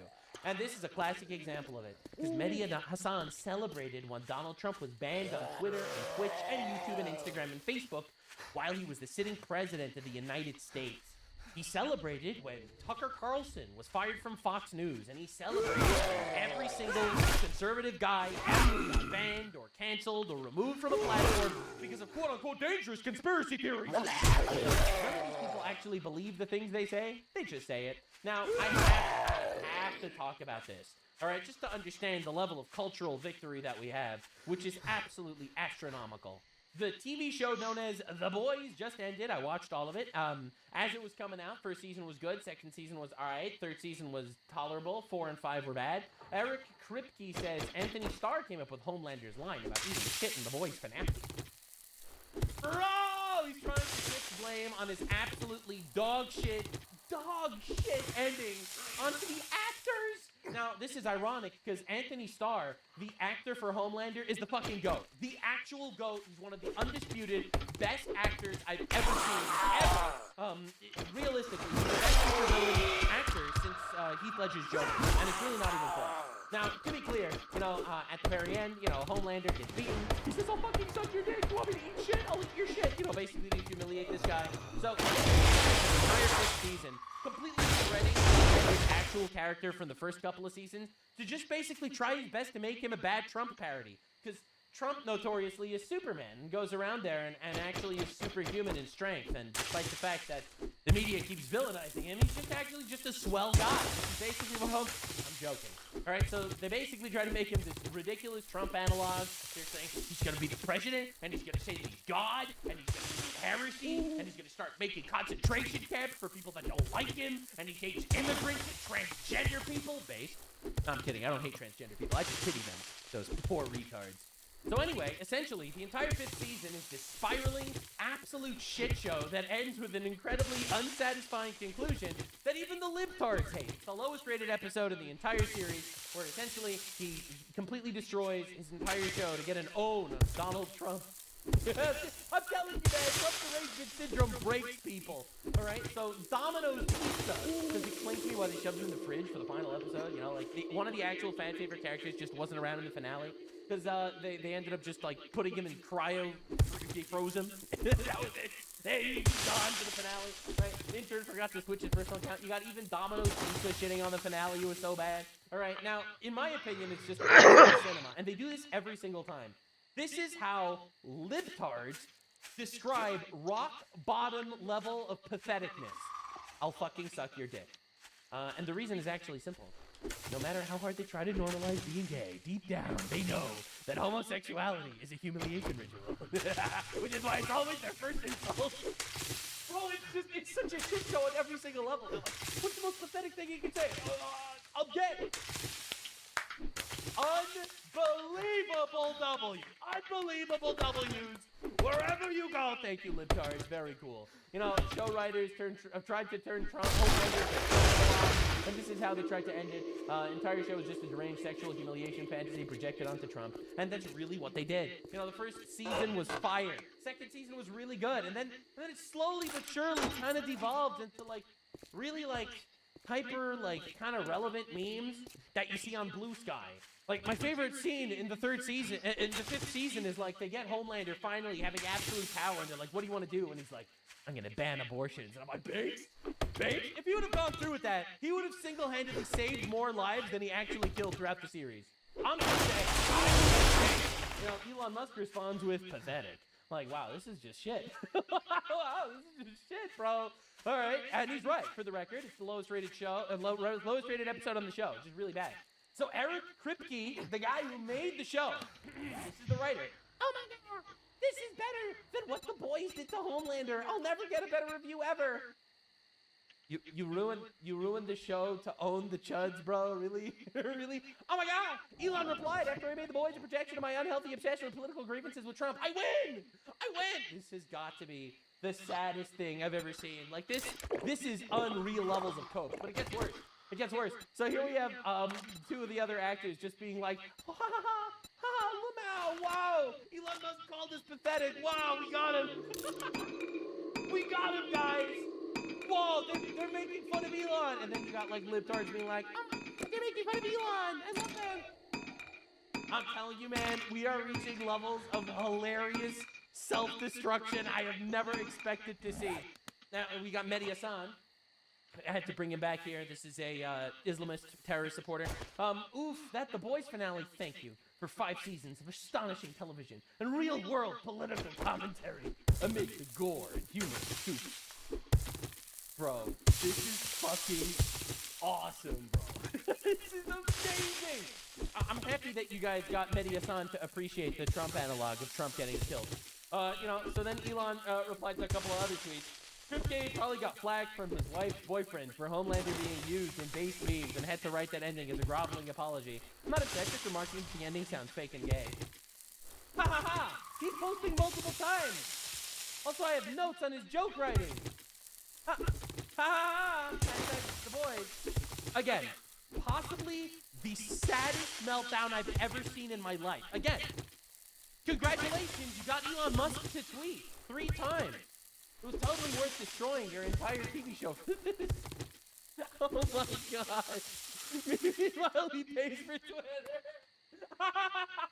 That's crazy. That's insane. Oh my God. You ruined your own TV show to win a Twitter argument? Like, it's just so sad. It's unbelievable. All right, now, just to understand. So the D, he's one of the heroes at the end of The Boys that dies, right, bad guy. Source tells me the deep is stable. Please God. This is obviously a reference to Tim Pool thinking that Charlie Kirk survived his assassination. And the official Boys account responds like this. That's right. Oh, yeah. Not only are we going to make fun of Donald Trump and Elon Musk in the finale, but we're going to make fun of Charlie Kirk getting assassinated. Like, this is delusional levels of retarded.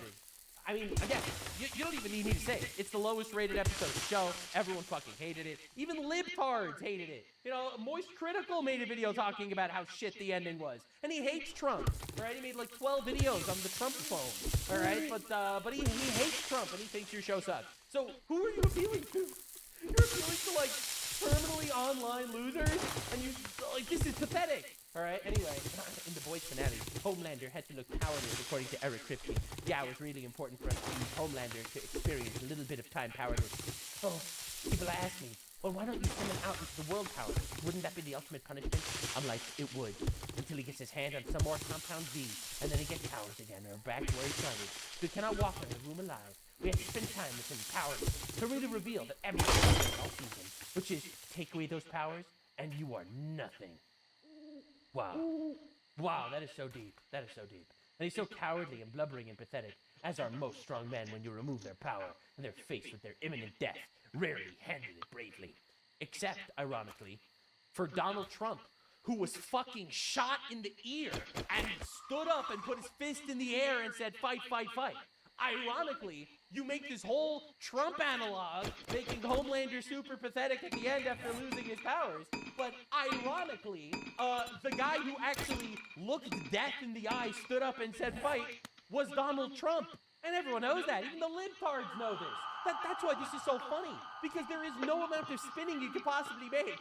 When I saw the scene, it finally hit me. Homelander was the bad guy. The man I spent 5 years idolizing was not actually a hero at all. He would even engage in homosexual activity to save his own life, which is the worst thing a man can do. Bro! This is miserable, bro. This is just unbelievable. I want one of you guys to articulate how Homelander is a parody of Trump, and I want you to feel that. And I want to know why you feel that way. You know, like they're doing their absolute best to be like, oh yeah, it's you think he's a parody of Trump, that means it's because you see Trump in Homelander. Got him! Got him! Yeah, it's because, yes, Homelander on The Boys is supposed to be Donald Trump, according to, you know, the writer of the show. You know, because the writer openly states it. You know? Because the writer openly says that they are trying to make him an actual Trump parody. You know, maybe that was part of it. You know, they're trying their best to like rewrite history here. Now, another absolute cinema at the ending is Sage is like the smartest woman in the world, right? That's her superpower. And eventually she loses her power at the end, and she's so happy that she loses her power and she can go to Disneyland and stuff. So you're telling me that a black woman is shown to be happier when she's dumb, loud, consuming high amounts of slop and TV? What did Eric Kripke mean by this? Now, the reason why I just find this absolute cinema is because this guy did his absolute best to completely and utterly shred Trump and conservatism. By doing this, he accidentally made Homelander by far the most popular character of the show, and it was not even remotely close. The memes of him are everywhere. Every single social message he was trying to deliver at the end was just kind of, so you're telling me black people are happier when they're dumb loud and going to Disneyland and doing slop? So you're saying that homosexual activity is actually something to be ashamed of and really lame, actually? Is that what you're trying to get at here? And then they like tried to do this grand finale, huge Trump analog. Trump lost all of his power, then he would also be grovel. Except we literally had a real-life example of how that didn't happen. Now, Asmongold did a little clip of this, why everyone is mad at the boys, and why the boys just completely fell apart at the end. Well, I have to show you the Elon Musk part, because that parody was miserable. So, what the fuck happened with the boys? So, holy fuck, the boys finale was garbage. Yep, and Mudar is a liberal. Bitch. Not a single second of Homelander going scorched earth. If you are honestly waiting for that, you can skip the episode. So this guy, the boys creator, tells... Unironically, Homelander, when he was in season 1, was infinitely more dangerous than Homelander in season 5. You know, it's just so funny how they fucked up literally everything. Toxic fans to... Dude, this was in 2022. Eat a bag of dicks and fuck off to the sun. I feel like every time that I hear somebody that says that, I feel like it never turns out to be well. The Boys was always about Trumpism. Yeah. Oh, dude. He says he's fine losing viewers who just... I love how these people do this. They completely destroy their own show and they're like, I'm actually totally okay with this because I own Trump. Wow. Just figured out his social agenda. Oh, wow. Anthony Starr's goal was never to create Homelander as a Donald Trump parody. That's right. The actor was like, no, I can make Homelander like a really awesome, compelling character. And the writer was like, no, you will make it boy slop and you will like it. Totally understand Ant's point of view. He's like, I'm not doing a caricature. Wait a minute. So they wanted Homelander to be Donald Trump, but then the actor was like, that's cringe. I'm not going to do it. So they tried to pressure this guy. And again, this is such a great... Like, everybody knows this guy for this role. Thank you, everyone. Please vote. Fuck MAGA and have a great night. Trump raped his brain. That's crazy. The Goys is insane. What a special person. And I know you've resisted, and I understand why. Like, you don't want to get into the Trump comparisons of Homelander. You know, it's over to the writers in that respect. I don't dabble in that much. Like, sort of, you know, my career is not for Republicans or Democrats. As Michael Jordan said back in the day, Republicans buy sneakers too. That would be way outside my purview to be in that lane and start deciding what. Dude, he was such a fucking good acting. People should or shouldn't think. And it's also massively disrespectful to him as an actor when you just want him to play this like weird allegory to Donald Trump so they can have you dance around and make their political guy that they don't like look stupid. I'm doing what's doing right for the character, and sometimes, and Eric would testify to this, when it's gotten too close to something, I think, we don't need to. Like doesn't feel like it's in our will. I'm happy to voice it. So what is this? So Homelander kills Elon Musk. Homelander, glad you're here. I'd love to bend your ear. Right, so just understand, in the actual episode, they canonically make this the world's richest man who loves space and who wants to further the white race and has multiple children from different mothers and has like a dark MAGA. Okay, so it's Elon Musk. The most obvious, painful, on-the-nose Elon Musk parody of all time. Fertility rates. Oh, why don't you wait for us in the garden? We just need a moment, right? Right this way. Dude, with the hat and everything? Oh, that's so cringe. Who the fuck is he? Gunter Van Ellis, world's richest man. 17 children, amateur astronaut. So? He represents a consortium of billionaires, and they have a few requests. I don't have time for this. Yes, Indiana Jones. What? Takes him out. Yep. Robin Hood, Prince of Thieves. That's not a Lies documentary. him away. Oh, she's sure. What did you... He's an astronaut. I took him to space. So, oh, he killed Elon Musk. Do you get it? Do you get the deep nuances behind the parody? How he killed Elon Musk? Wow. Wow. And then Elon Musk said I was pathetic on Twitter? Damn, I really owned him. He goes this finale. Only Elon Musk. Elon Musk is like pathetic. One word tweet. And he goes, yo, this is amazing. Yo, he said pathetic. We got him, boys. Oh my God, this is amazing the way he said pathetic.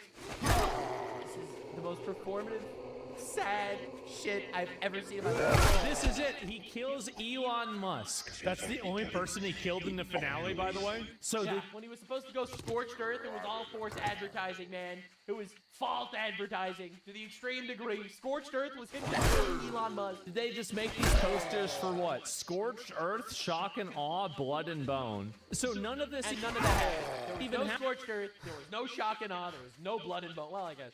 Happened. Suck your dick, please. I'll do anything. You want me to eat your fucking shit? Oh, you fucking shit. I want you to... Jesus. Democrat porn? Trump's been living rent-free in there. That's exactly what it is.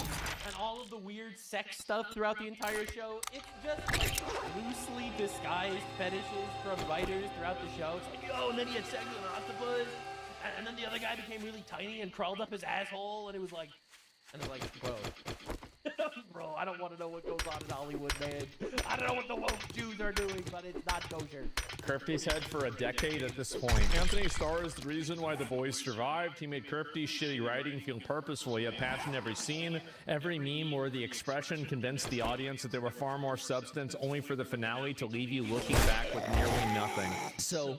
this dude goes and, like, doesn't want to be Donald Trump, and then the season finale is just trash. Why is it that so many of these people in Hollywood... Series finale. Now, the big reveal at the end was... He wanted to suck your dick. I mean, how many examples do we have now of this? It's also they tried to make him Jesus. Yeah, how did Donald Trump do this to so many people? Right. How did he do that? That's how you know Donald's the GOAT. That's how you know he's the GOAT. He managed to mind rape a generation of retards. This.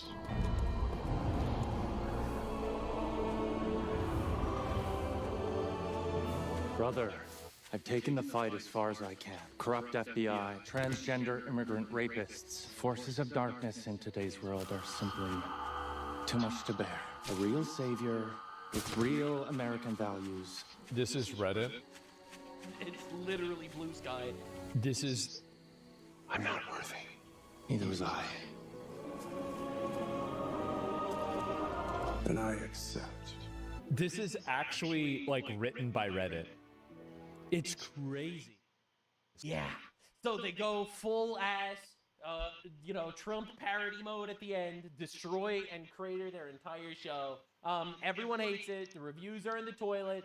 And absolute cinema, and then they just humiliate themselves publicly on Twitter, making believe that they owned everybody by pissing them off, by ruining a show that a lot of people liked.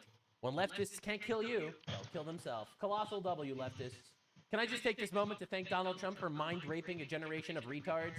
Because holy shit, I ironically did get so much satisfaction out of that at the end. Like, I'm so happy the ending was absolute abysmal dog shit as opposed to like lukewarm and mid. You know, like for me, an ideal ending of The Boys would be, Homelander decides, you know what, we're just gonna put all the homeless people in camps, we're gonna deport all the immigrants, and then it turns America into paradise. If they would have done that shit, that would have been fucking...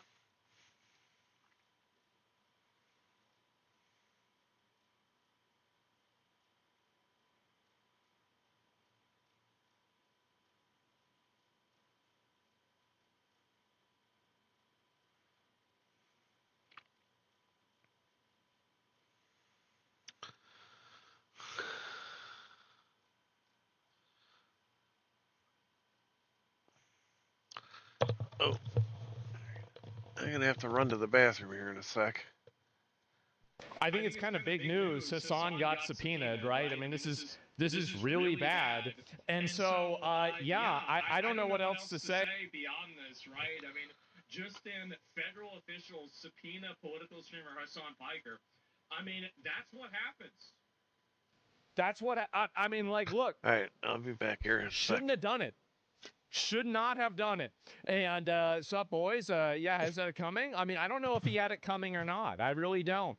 But I know that whenever you go to another country and you are literally running propaganda for a communist dictatorship that kills its own people, and they have political prisoners, and they put people in jail for freedom of speech, right? Like all of these things. I think that you probably, I mean, like, and they're also, again, they're literally oppositional to the United States. Shouldn't have done it. It's a big mistake, right? It is. It's a big mistake. So, man always jokes about playing with fire. Well, I mean, the thing with playing with fire is sometimes you get burned, right? I mean, that's what they say. So, yeah, I mean, that's really it. The self-admitted terrorist, dictator, propagandizer. Well, I don't know about that. I don't know if he's admitted that particularly, but yes. Was you removed from Twitch because of the subpoena? No. I mean, like, there's nothing. I mean, being subpoenaed doesn't mean that you broke the law. It doesn't mean that you did anything wrong. It means that you could just simply be involved in something that could be problematic, and they need to find out, like, what's going on with you, right?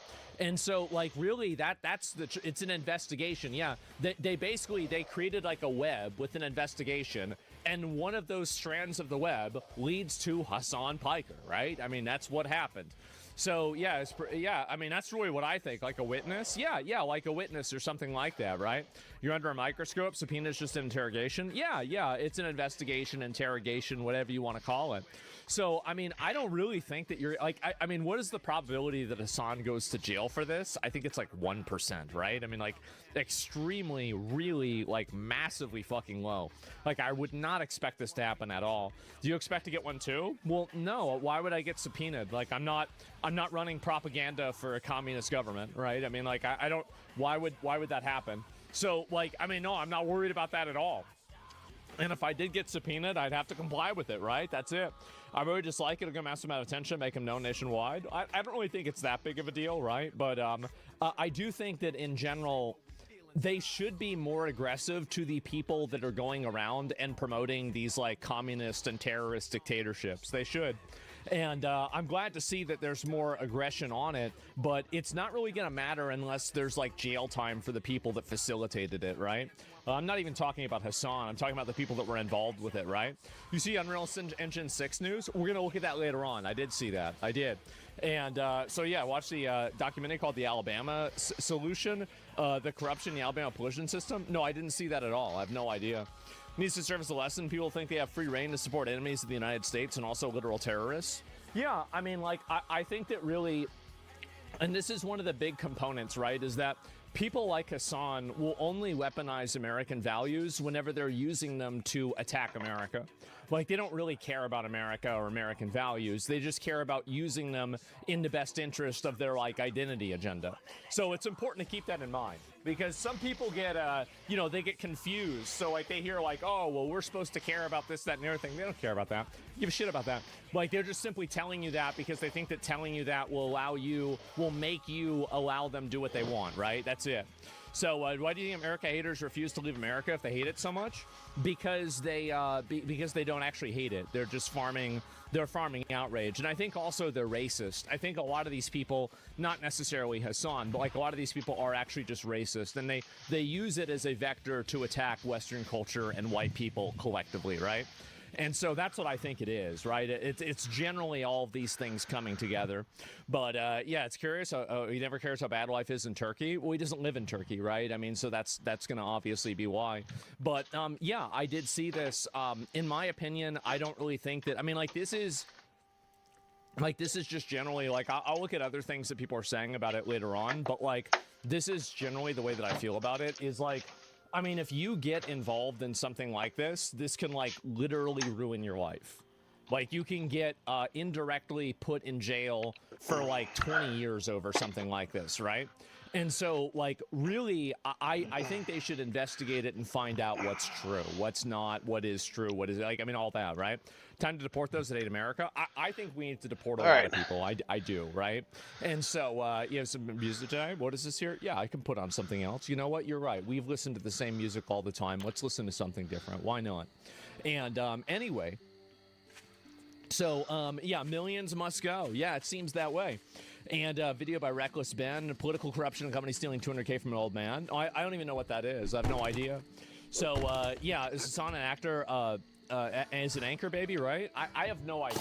Like, I know he was born in the U.S., grew up in Turkey, but, like, that's literally it. I mean, I don't have, like, a whole, you know, history of this, right? I have no idea.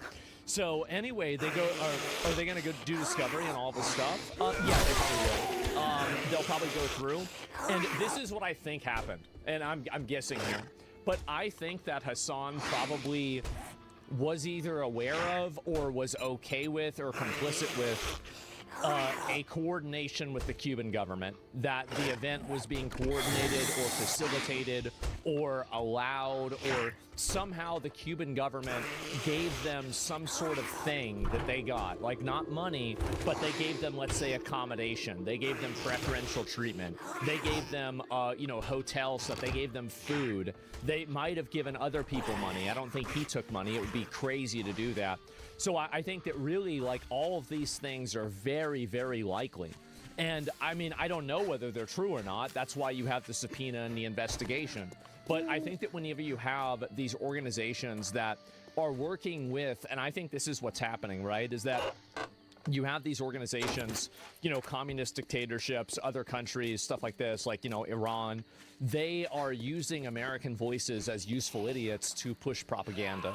And I think that whenever, like, I mean, obviously everybody has freedom of speech, right? You can say whatever you want to say. But the problem is that whenever you're receiving compensation and, like, actual sense, like, you're getting something out of this, right? Like, they're giving you something. There's consideration being, you know, exchanged. There is a tangible value that's being given. Now you have a different conversation, right? Because now it's not necessarily you're doing this, it's that you're being paid by a foreign adversary to the United States to push anti-American, you know, foreign propaganda, right? It's like being paid by the Nazis in, like, 1943 or something like that, right? Like, you obviously, or like being paid by, like, Russia in, like, fucking 1985. So, yeah, we don't have a lot of the details yet. Yeah, I'm going to look at the rest of this, right? I will. So I wonder why they're only doing this now and not when he was having real terrorists on his stream. Because I think it's probably whenever he only had the terrorists on his stream, I think that they weren't really paying as much attention to him. One thing that I've noticed is, like, what happens is that once people start getting talked about, everything that they do gets more attention. And even if they had done bad things before they started getting that attention, most people generally just ignore that and just look at the new things. And I think that's generally what happened. That was Biden? Yeah, exactly, right? Not defending him, but I don't think it was stupid to take money from them. Well, I mean, here, let me ask you a question, right?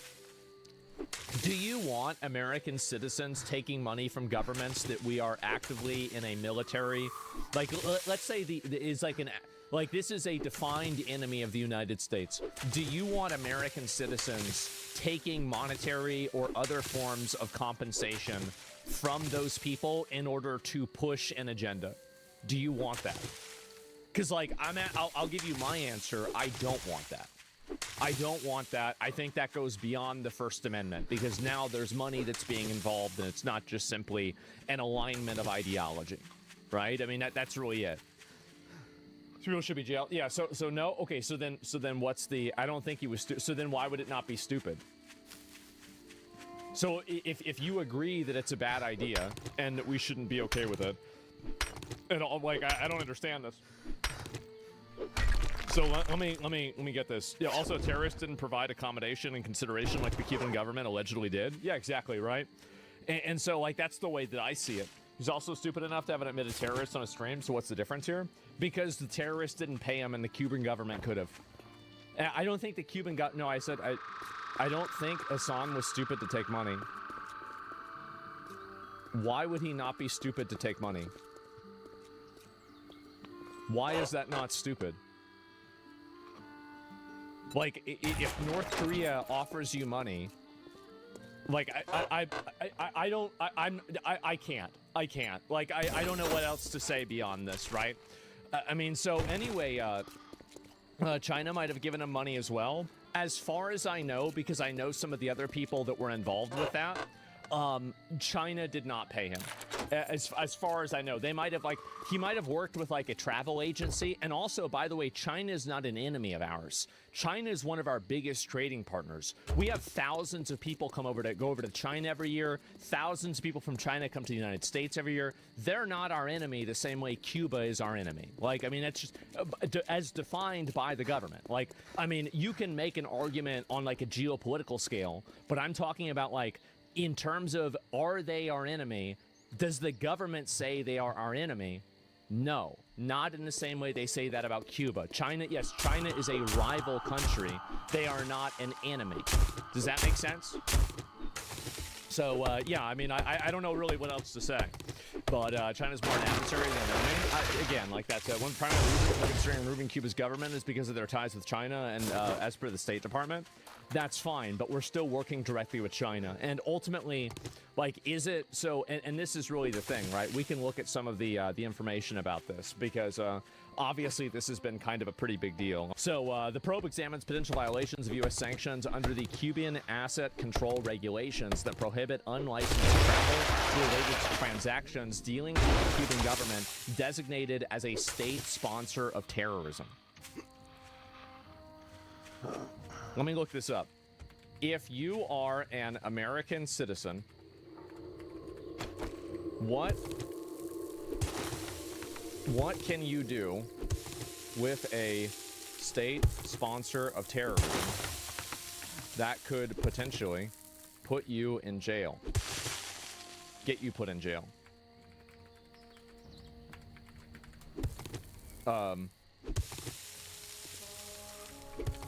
Okay. All right, so we're gonna look this up. We're gonna figure it out. Hassan stayed in a hotel that was off limits by U.S. sanctions. I have no idea. Like, how can I possibly know that? Key illegal, and all this is an AI analysis, okay? So it could be wrong. So, key illegal or high-risk activities.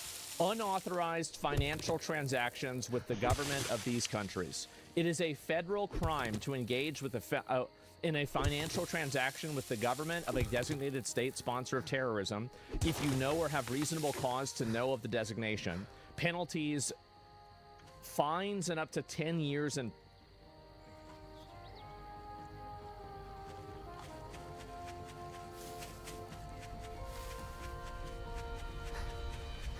You just gotta go out and find stone.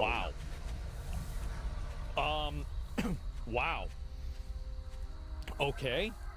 Let's see the next one. Trade, exports, imports, and business dealings. Comprehensive embargoes ban most of goods, technology, and services from these countries, especially anything that could have military dual applications. Importing goods or services from them. Oh, that's like, you know, bringing things from Cuba into the U.S. So that's it. Providing any services, consulting, engineering, tourism related if it involves the government. Oh my God. Oh. This is not looking good. It's looking really bad. Oh my God. Okay, so travel-related transactions, especially to Cuba, Iran, North Korea, and Syria. I didn't know Syria was still on the list, honestly. U.S. citizens can generally travel to these countries with exceptions or advisories, but spending money there often constitutes a prohibited transaction. For example, in Cuba, tourism is not a licensed categories. Only specific categories, family visits, journalistic, educational, etc. are allowed, and you must comply strictly with OFAC rules. So, we'll look at this later on, okay? Similar stricter limits apply everywhere. Unauthorized travel arrangements or payments to government-linked entities. Unauthorized travel arrangements. Providing material support to terrorism. So if your actions indirectly support terrorist activities leading to these states, this carries severe penalties up to life in prison for extreme cases. This overlaps with sanctions but focuses on intent and knowledge regarding terrorism. I mean,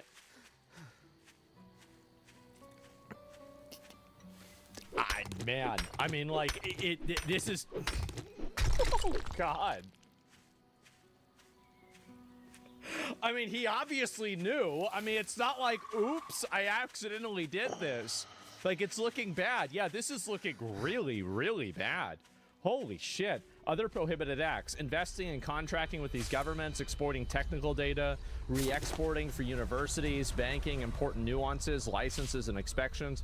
OFAC can issue specific licenses, but these are narrow and require applications. So if they didn't get an application for this and it wasn't approved, then I guess maybe they could do that. U.S. person, wherever you are in the world. Penalties are serious. Civil fines can be up to $300,000 per violation. State sponsors list. Okay, can you expand on what OFAC rules are? Let's see what this is. What are the chances of him being charged? You want me to ask what the chances of him being charged are? Okay, like, I think it's going to... So, the 12 authorized categories. So it wasn't a family visit. It wasn't official business of the government. It could have been journalist, right? I mean, I think that you could make that argument that it was journalistic. You could make the argument professional research, probably not. You could make the argument that it's educational. It's not religious, it's not athletic, it's support for the Cuban people, enhance them. You probably could make this argument as well. Humanitarian projects, you could make this argument, definitely. And let me see. Okay, so yeah. I mean, there's 3 or 4 of these that are, I would say pretty broad. I don't know yet. And so he's independent, he doesn't fall into a journalist. Well, I don't know if it, like, and this is what it says. You must engage in a full-time schedule of authorized activities. No significant time free for tourism. Yeah, it seems like if you do this, you have to, like, this has to be approved, right? This is the OFAC Cuba page. And consult a sanctions attorney before planning travel. Ignorance or I didn't know is not a defense. Enforces based on what you should reasonably know. Well, guys...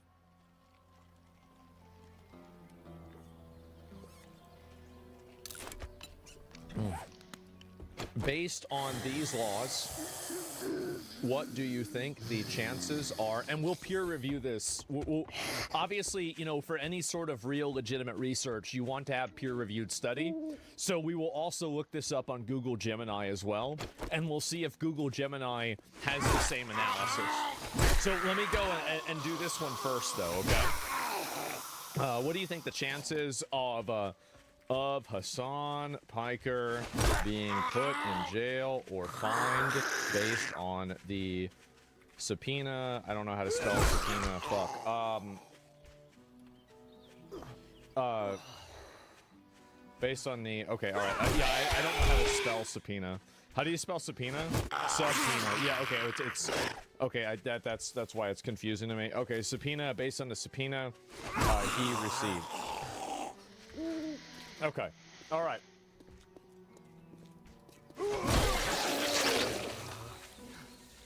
I think it's probably 1%. It's very, very low. Low to moderate chances of jail time, moderate chances of a civil fine, depending on what the investigation uncovers.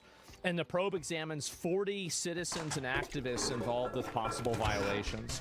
No charges have been filed, potential violations, full-time schedule, no direct financial transactions with restricted government-linked entities and hotels. Deliveries must go to legitimate, detailed records required for 5 years. If the convoy delivered supplies to the government, stayed at restricted hotels, or involved coordination that constituted prohibited transactions, it could violate the rules. So, yeah, I mean, under 23, yeah, I mean, this is what I'm thinking about it, too, right? Like, I feel like it's a very, very low probability. I mean, it says below 20 to 30%. Under 20, I mean, like, 1% is under, right? I mean, that's it.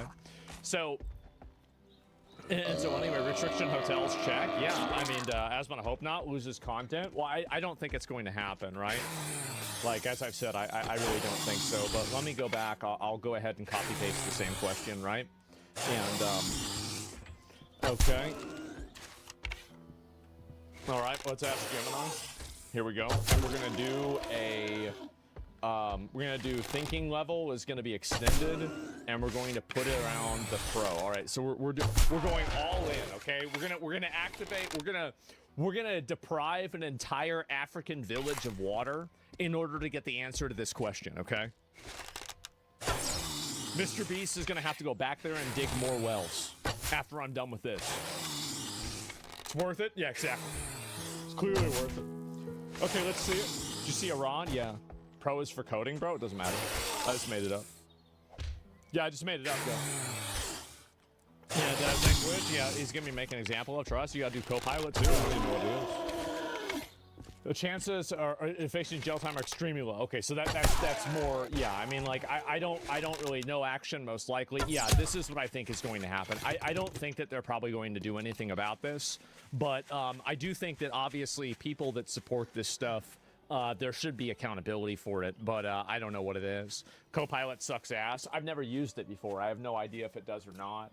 But yeah, anyway, put it through Perplexity. Do Claude for triple peer review. I can't do that. I don't even have. I only have Google, Gemini, and Grok. I don't even know how to use the other ones, right?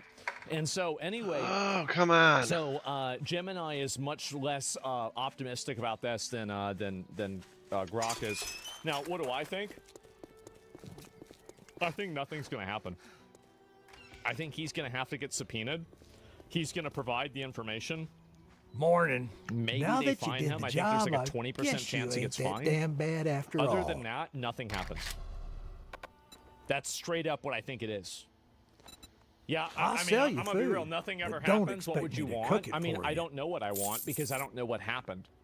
Like, I think that if you coordinated something with a foreign government, then you should look at jail time. Like, whenever you are organizing and coordinating with a government that the United States has designated as a state sponsor of terror, like, yeah, obviously there should be, like, that's literally, like, treason, right?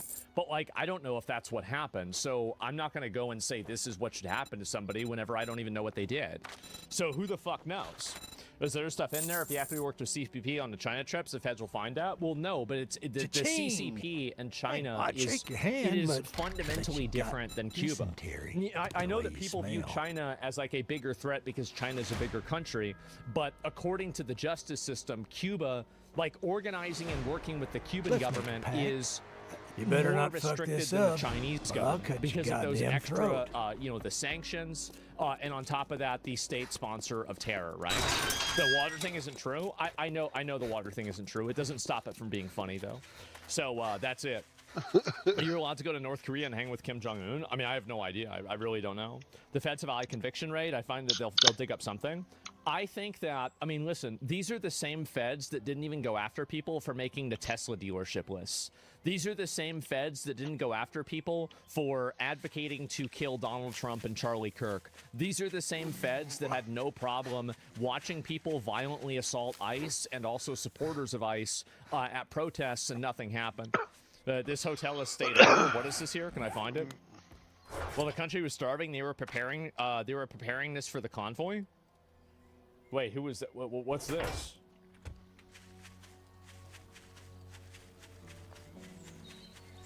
Oh, thanks, mate. Gracias. Gracias, senor. Nothing. What is this? No, ashtray. No. We're todo para nuestra salud. Sin azúcar, sin tabac, todo. Now that the attitude in the Western world has radically shifted against Israel and America, what a surprise. In many ways, apartheid, recognizing the genocide, do you feel as though there's an opportunity for people to take a different approach to foreign adversary governments like Cuba that have been designed as foreign adversaries by the American state? Yes, I do, and I think the I know this guy. This guy's an idiot. Around the world. Yeah. Either I didn't recognize him. Practicing hostility to Cuba or just going. Why do you change your mind so often?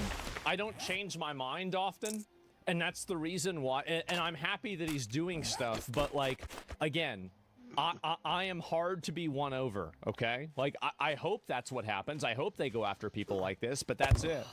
And yeah, it looks like propaganda to me. Yeah, wholly leading question. Well, I mean, obviously it's a leading question. I mean, they're there to push propaganda, right? I mean, that's literally it. So it's just that simple. But yeah, anyway, I don't know really what else is going to happen with this. But Zompire, yeah, I mean, advocating for Trump's assassination. And you actually wrote about this, and it was a great video where you talked about, you know, someone has to do it.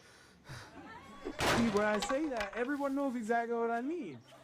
Which is, I think that shows that you should have expected that you were going to get, like, I mean, this is a mistake to do this. This is a mistake to say this, right? Because, like, now you're going to have, I mean, playing all, like, for example, like, if he ever goes on trial for this, I think he loses 100%. I do. Like, if it's a jury trial, like, you're not going to be able to show somebody, like, saying, you know, the U.S. deserved 9/11. It's better if white women get raped because it's other white women and not minorities. And he said all these things. I mean, he's plainly said this. And, you know, like, advocating for assassinating the president. I mean, you're really not going to have... You're not going to have a lot to go on there, right? I mean, it's just really bad. It's extremely bad. So they're on to that context. Yeah, that's not going to work, right? It's just not. And you have to buy all the clips, send it to Cash Patel. Right, of course. Yeah, snitch him out. You think so? And you think Assam would get the attention and warrant a subpoena if he wasn't dog shocking incident? I do think the dog shocking incident was one of the most important things. It was. And it absolutely was. So let me see if I can find a few more of these here and look at it, because yeah, I mean, some of this really I feel like it's kind of a big deal. And let me see here, subpoena over the Cuba trips. Clarifies in a series of tweets. Okay, let me see here. First they came for the, this is just explicitly first they came for the communists, by the way. Yeah, good. Yeah, I mean, like, I'm not gonna live my life based off of some little poem. I'm not gonna do that. Like, no, that's stupid. Yeah, first they came for the communists, then they came for the rapists, then they came for the criminals, then they came for the robbers, and then all the problems went away, so they stopped coming for people. This whole idea that you can't go after people for bad behavior because, oh my God, what if it happens to you? It's just crazy. Yeah, and then they stopped coming for you. There's no more problems. El Salvador proves this, like it does. Like that you can literally just put these people in jail and then the problems go away. So that's it. And as far as you know, you still have to tell a green card that if you're a communist or not. Yeah, I mean, in my opinion, I don't think we should be letting any of those people in the country. I don't. It's really just slippery slope fallacy. It is. The group was about Democrats and Republicans uniparty on Israel and why it's the only thing that if it's the only thing you care about, which is why currently defending Trump admin, jailed dissidents. I mean, again, I think that's something totally different. You'd cheer it on just the same, big dog. I think Kamala Harris would have done the same. And so this isn't an answer. We stayed at the right hotel, by the way. The government got duped by a fucking viral Twitter post. I'm losing my mind. Damn. The thing is that I have zero sympathy for Hassan because he regularly and all the time misframes and intentionally misunderstands other people's positions in order to make them look better. He does this constantly. So now the government might be doing it to you. So it's like, really, you've been doing this to everybody all the time. You constantly call anybody who disagrees with you Israel's strongest soldier or, you know, Israel lover or something like that. It's not even really true. So whenever you've made an entire, like basically an internet career out of mislabeling and misunderstanding things, then I'm not going to feel too bad about it, right? I mean, you shouldn't have done it. You know, it doesn't feel too good. So, yeah, what goes around comes around. And the funniest part about this is the government is going to go through all this and try to get Hassan for staying at a hotel Nick Shirley actually stayed at. Yeah, and they're probably not going to go after Nick Shirley. It's because Nick Shirley is an American patriot that's trying to make the world a better place, and Hassan is trying to promote terrorists and, like, terrorism and communism. That's the reason why. Like, I mean, you have to understand that. And I think that a lot more Republicans and conservatives should just be used to using things unfairly. Just get used to it. Just do it anyway. Like, if you can do it, oh, but what about, who cares but what about? Do they hold themselves accountable? No, then why should you? Just go and do whatever you want to do anything you want. Oh, it's not fair. Oh, but that's not, oh, well, too bad. Yep, it's the way it is. And Nick was purely journalistic too. And also, here's how you know that Nick Shirley wasn't actually trying to help the Cuban government. It's because he was getting a 2-star general in the hotel interrogating him, and he had to escape the country. And they confiscated a lot of his equipment. So, like, the entire premise of this is ridiculous. Like, very clearly, like, Nick Shirley was not helping them because they wouldn't be doing, like, they don't think he was helping them, right? I mean, like, yeah, obviously. Nick wasn't on a PR trip, yeah. I mean, Hassan went on a PR trip. That's it. The hard part is getting over the morality of it. Morality declines. Christianity, what is this here? No matter how much people bitch and beg for it, morality defenses Christianity. It's a massive hill for most. Well, people's morality, the thing is that, and this is the problem with a lot of people's idea of morality, is that it's totally ego-driven. It serves no actual functional purpose other than to make them feel like good people. Like, whenever your morality allows other people to get hurt, and when your morality allows people to suffer, and it makes people's lives worse, and it makes people more unsafe, is it really morality at that point? Like, is it really morality to say that you are above making certain decisions because you refuse to take a trolley problem and pull the lever? I personally don't think so. I think that the right answer is doing what's best for the most people. And even for the same thing, it could be a different answer. And that's it. And didn't Assandos go to a conference talk by the Cuban government? Yeah, I think that they did. And that's true. Let me look at a few more of these here. And, of course, Collargate. And so this is also, people think that...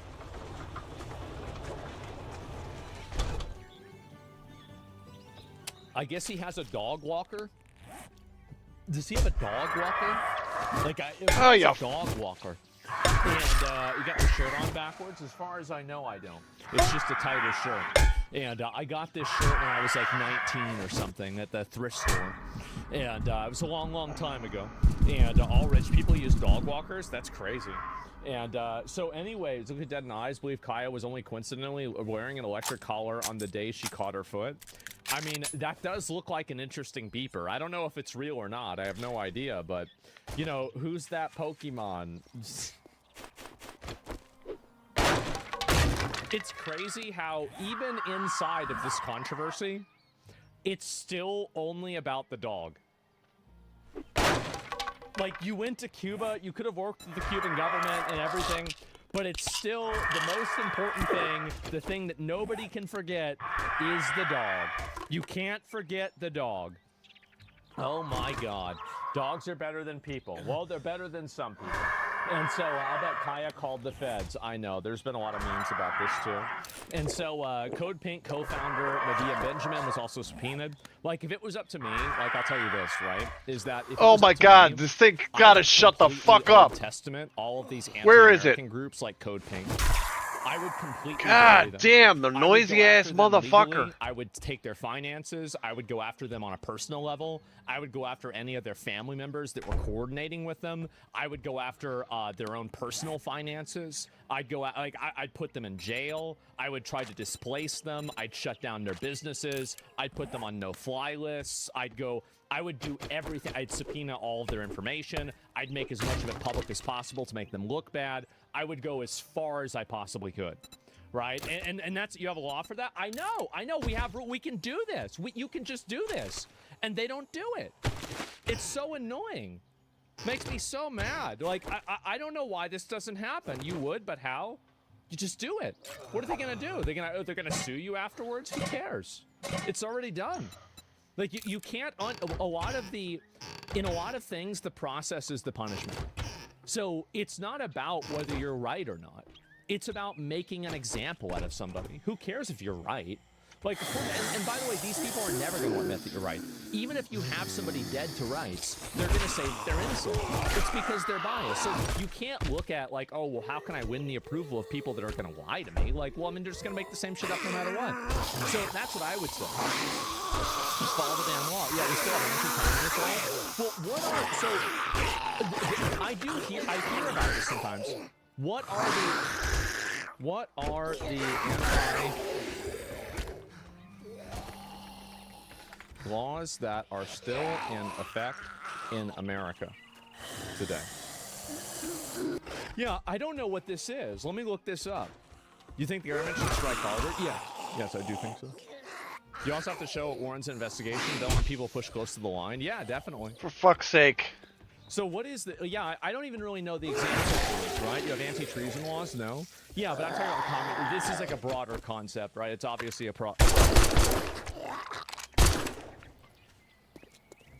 I need water. Turn off Pro? No, I have to. Because I'm a professional streamer. I have to do it. The Communist Control Act of 1954.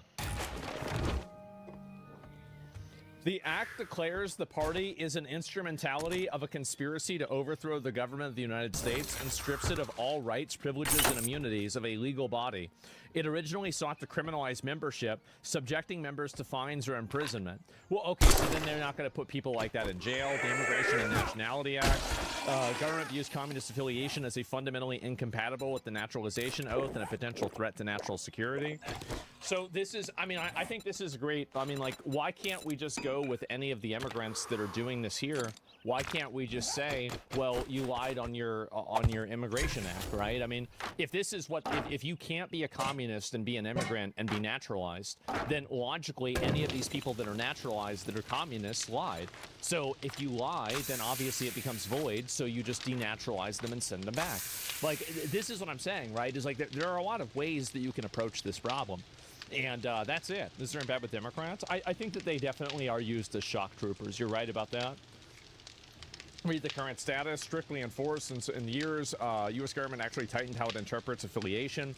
Employment at a state-owned enterprise or a quasi-governmental institution in a communist country like China or Vietnam can now trigger a presumption of party affiliation. I like the sound of that.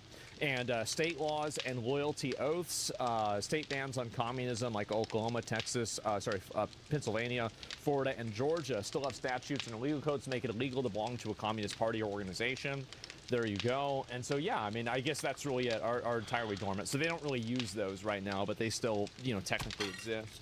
So we just bring back the Eldritch problems to solve modern problems. Well, the thing is, like, we have we use the Eldritch magic against the Eldritch issues, and now they've returned. And people want to use modern solutions, but they don't work. And so that's really what I think happens, right? And penetrated guess, the news is not great. Okay. And I'm not gonna lie to you guys, it's not great.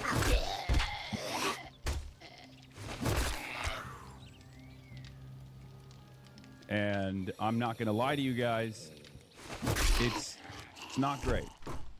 The news is not great, okay?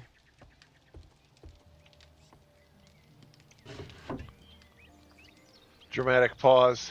Dramatic pause. Dramatic pause. Shouldn't have done it. Shouldn't have done it.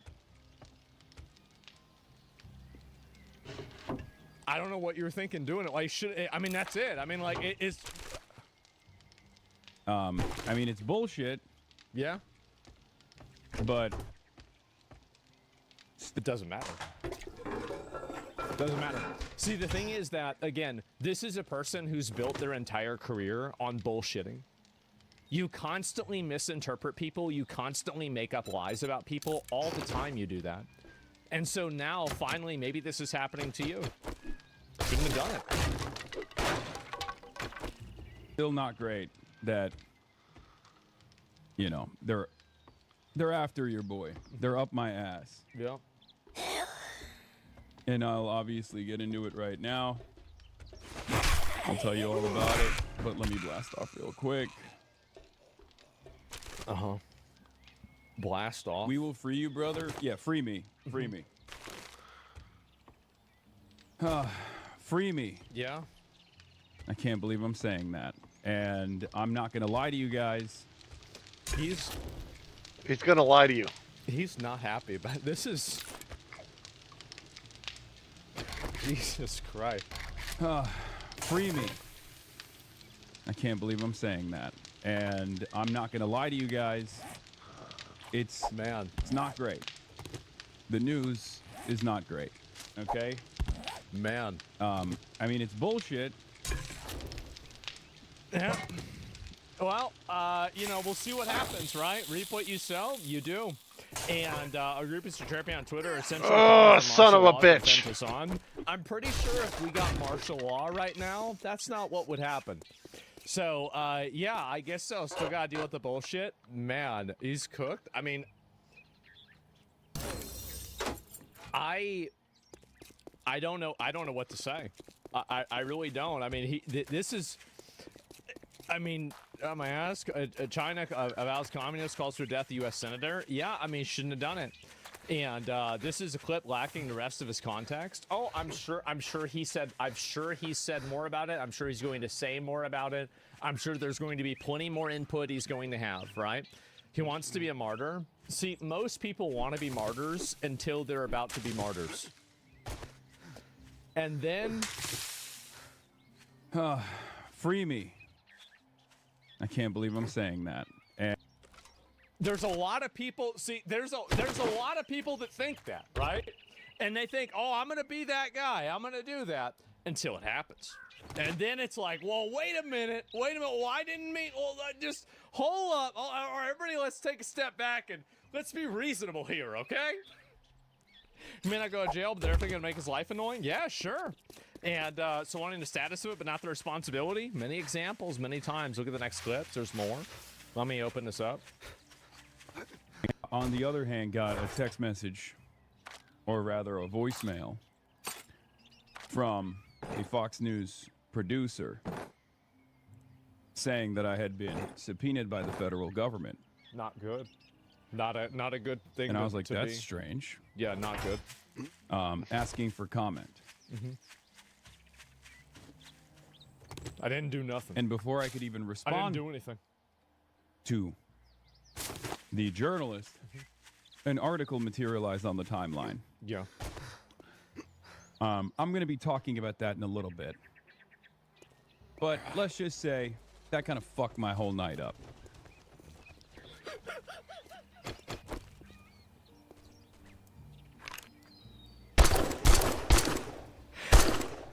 You know what? I'm not surprised. I would feel the exact same way.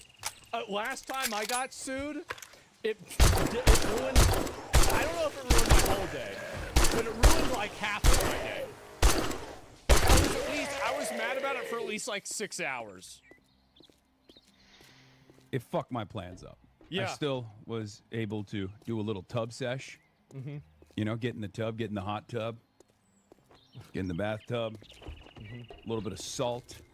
It'll be a good. You know, you think you're pretty cook smart myself now, up don't like you? a lobster. Here's your pay, On the other Einstein. hand, I don't know why people. I hate hot You better tubs. take It's so this nasty. job. Well, good luck. Anyway, let me look at Looks this. of it, There's one you're more. gonna There's one need more. it. to deliver humanitarian aid to an island nation that we have starved. That's not why.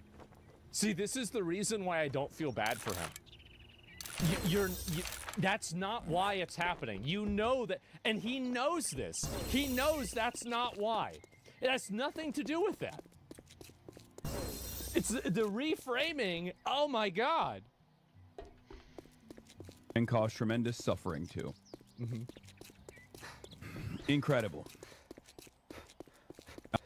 We've caused suffering to them. What about the government? Don't they take all the money and they just don't help the people? Like, you think they haven't had eggs for years? It's all the U.S.'s fault? I don't know, man. So yeah, I mean, what can you say? It's just pure evil, I guess. It's pure evil. According to a Fox News digital investigation. See, like, I don't understand the morality inversion when you go and you run defense for a company, or, well, both. I mean, a company that's run basically a country. It seems like there's something that's like so profoundly wrong about this, because Hassan is like a big Bernie fan. I'm also a big Bernie fan. Like, we both like him. And like, Bernie has been against oligarchy for like the last 40 or 50 years, right? And so how is it that you can go to Cuba that's run basically by oligarchy, much more so even than America is, that directly punishes political prisoners? They have political prisoners being put in jail. They kill people that they disagree with, that disagree with the government. And I mean, and also just for arbitrary reasons. They prosecute journalism. They hold money and they don't help their people for aid. They force their ideology at the expense of the entire country. Like, how can you possibly look at being on those people's side and think to yourself, the other side is evil? Like, there's something that's profoundly wrong with that. I think so. Singham has pumped $278 million into nonprofit groups that have pushed pro-China, pro-Cuba, anti-U.S. narratives and street protests for almost a decade, since his marriage in February 2017 to Code Pink co-founder Jody Evans, who's also being investigated for her role in the March trip. Code Pink received $1.3 million from Singham after he married Evans. I think you need to investigate these people, and if you have, this is what I would do. If you had, what do you call it? Oh, fuck. Like, if you had, like, cause that these people were, like, indirectly supporting foreign governments, I just take all their money. Straight up. I mean, like, just literally say, like, you can't access your bank account anymore. We're getting it. That's it. Just, all right, you're getting reset down to 0. Should be saying should be thanking us you're not dead. Is Jody Evans, who I took a photo with. They love this photo for some reason. I don't know why. She's one of the co-founders of Code Pink. She's wonderful. And it's like all of this investigation, at least the high notes, make it seem like they just saw stuff on like New York Post and on Twitter and we're like, oh, this must be valid. Damn, that's too bad. This sucks. Shouldn't have done it. Yep, shouldn't have done it. Like, that's, yeah. Wow.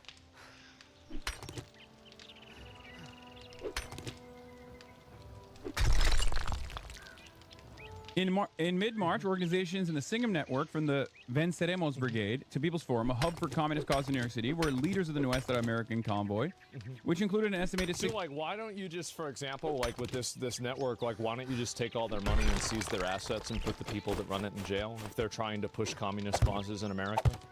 Why don't we just do that? Why? I mean, because we could, right? I mean, we could literally just do that. So, like, just do it. Like, it's so crazy to me that, like, we don't ever, like, like, I mean, in my opinion, like, Hassan is, like, I don't really care about Hassan doing this. It's not really a big deal. He's just talking. It doesn't matter. But, like, these are the people that are really pulling the purse strings and making the decisions, right? The actual organizations, these networks, like, these are the people that are real bad. They're the real bad actors. They're the ones that organize and they create all this problem. 650 delegates from 33 countries and 120 organizations. The organizations included Democratic Socialists of America, a U.S. nonprofit that promotes Piker as a headline member. Nope. By the way, that's so funny. The DSA does not promote me as a headline member. Who knows? But, you know, fuck it. We ball. Yep. Yeah, does Hassan deserve jail time over this? I don't know. I don't think... Here's the reality. That there's a reason why they're doing an investigation, because if they thought that if they thought that he deserved jail time, they wouldn't have done a subpoena. They would have arrested him. They would have charged him with something. So they don't know that. That's why they're doing a subpoena, to look into it and investigate it to figure out what's true and what's not. So I don't think that anybody should draw conclusions. I think that what's publicly available is very damning, but I don't know how that's applied in law functionally because I'm not a lawyer. So again, like I can read what like a Grok summary says or what like a Gemini summary says, but like I don't have you know, like 4 years of law school, for example, to like be able to contextualize that. I don't know that. So we'll have to wait and see. Doesn't the DSA support the KKK? I don't think so. I'm pretty sure they don't. And as far as I know, it's clear they have a reason to investigate and subpoena. Usually they do, right? Not enough info. There's suspicion, though. Yeah, exactly, right? And he deserves fines to rethink life choices. I have no idea. I really don't.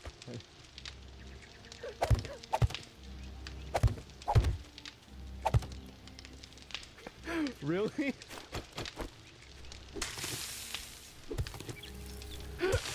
Oh, man. Is that just the way it is, huh? That's a good picture? Yeah, I guess so. And favorite picture? Yeah, well, you've met with a terrible fate, haven't you? And there it is. Needs to be an emote, I guess so. And freedom of privilege outside of moving consequence to subject others to harassment campaigns and spreading bullshit. He has. He's done that a lot. Are we going to ignore the fact that these people speaking to commendable drones? Can't people make up their own mind to follow influencers? So why are influencers not at fault? Because I think that when a person takes an action, that person should be held accountable for that action. I think that you're right whenever people are advocating for violence or something like that, but I have a pretty wide scope of what I would allow people to do as like a private citizen in terms of expressing how they feel about something. But, you know, again, I'm not unlimited to that, but I just have a pretty wide net for it, right? And so, what is this? The top reply? The new shirt? Yeah, it's a new shirt that I got in 2009, okay? Like, most of my clothes I get at the thrift store. They've got really nice clothes. I feel like, why would I go somewhere else? I like the place, right? Sometimes I go to Target. Dude. Father, Asmongold, I did not, okay? I know everybody wants to blame me. People are making jokes about this. I promise, I actually had nothing to do with this. I had nothing to do with this. I didn't report anybody. I didn't go after anybody. I didn't do anything else, right? I found out about it the same as you did. Okay, this was not like a big agenda. I didn't do any of this. I don't know, man. And it's the payback for the Destiny ban? I guess so. And I guess maybe if Hassan gets put in jail, there must always be a Lich King. So I think that if Hassan gets put in jail, and he obviously can't stream from jail, then it would logically make sense that Destiny would get unbanned to be the new Lich King, right?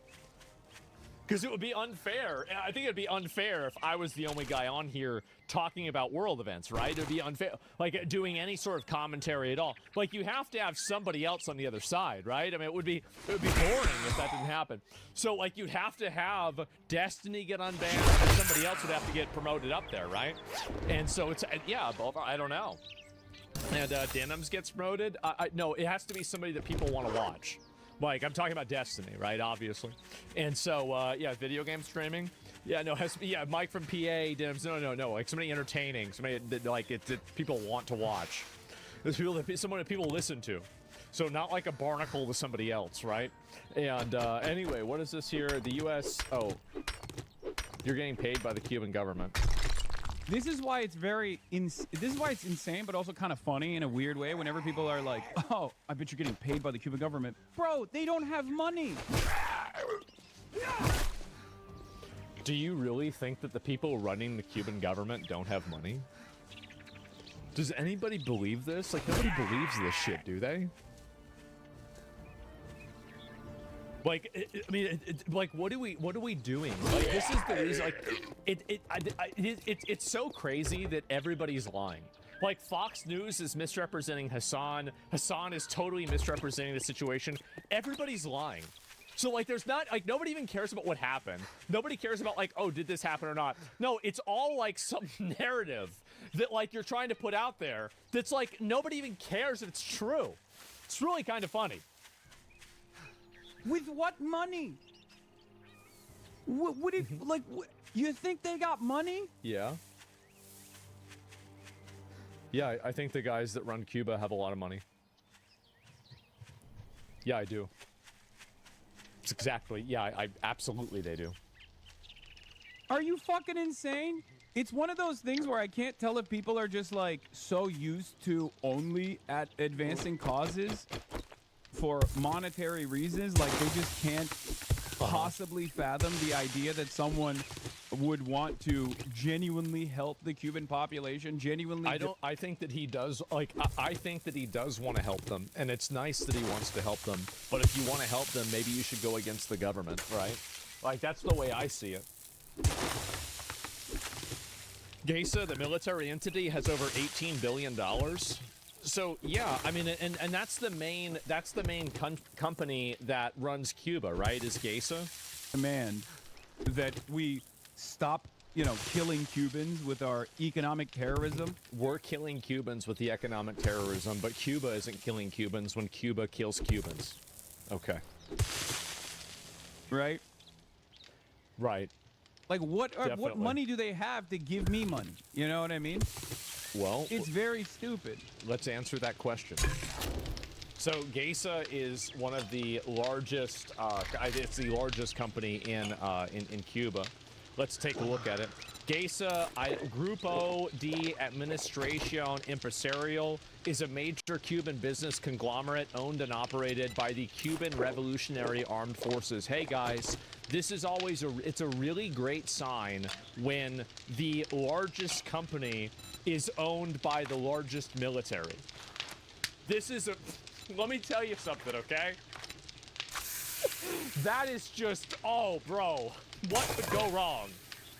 Founded in 1995 by Raul Castro. And this, by the way, this is the guy that they said they've indicted, right?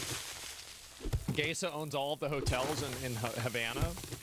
Let me see. I'll pull this up. Give me 1 second. Let me get to that because I do know this, but we'll go and find the other one here.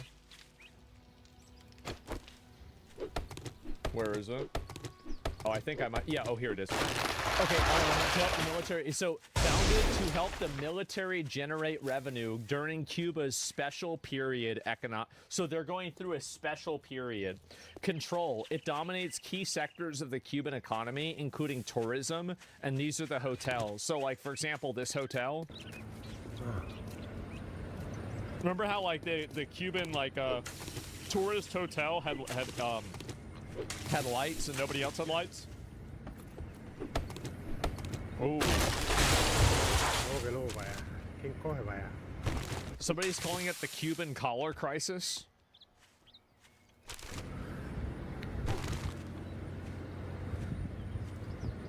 Wow. How about that? So you can see very clearly, like, I mean, they control this a lot. So they control retail, ports, finance, remittances, imports, and more. Estimates suggest it controls 40 to 70% of the Cuban economy, with revenues far exceeding the official state budget. Functions as a state within a state. It operates with significant autonomy and is not subject to normal government audits, and prioritizes hard currency with USD earnings. So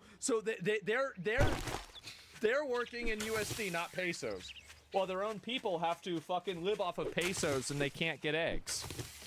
And yeah, true. Grew up under communism. There's always a hard currency operation like this. It was called commercial coordination here. Isn't it crazy how some people can be communists now? It's really like, how is it that every single time the same thing happens, but this time it's going to be different, guy? No, you don't understand. No. No, it was about to be perfect, but then the United States ruined it. No, capitalism ruined it. No, other countries ruined it. Oh, well, it was corruption. Oh, it was something else. Like, how is it that every single time it goes wrong, but there are still people who think to themselves, well, I mean, who knows? So, the cake was wrong in 100 countries. Next time it will be different. Exactly. And yeah, leadership previously led by General Luis Alberto Garcia's Raul Castro's former son-in-law. Oh, this is always good, keeping it in the family. Until his death, control has remained with the military and family circles. It's drawn, what's their net worth? Geisa is often described as Cuba's most powerful and profitable entity, even as the broader economy faces shortage. How profitable is it? Oh no, not that. I was gonna just copy paste Geisa. does GAE. Okay, so how much money do they have and make?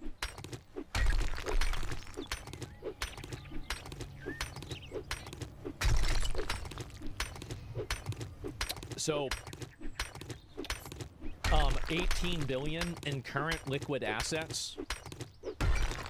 Do you know how much money that is to have in a liquid asset? That's ridiculous. Like most super rich people, like even people that have like $50 billion, they don't have this much money in active liquid assets. They have this much money in a company that they own. Liquid asset, $18 billion is fucking insane. Yeah, this is like basically things that they can turn into money. Even Elon is not 18 billion liquid. I would be surprised if he was.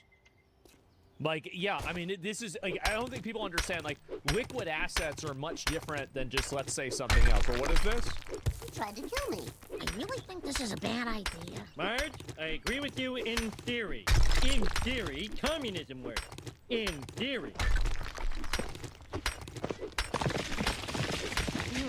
Look, he thinks he's people. Fuck? Yeah, I think Saudi money is similar. Yeah, these guys have a ridiculous amount of money. $14.5 billion was in bank deposits or Geisa-controlled financial institutions.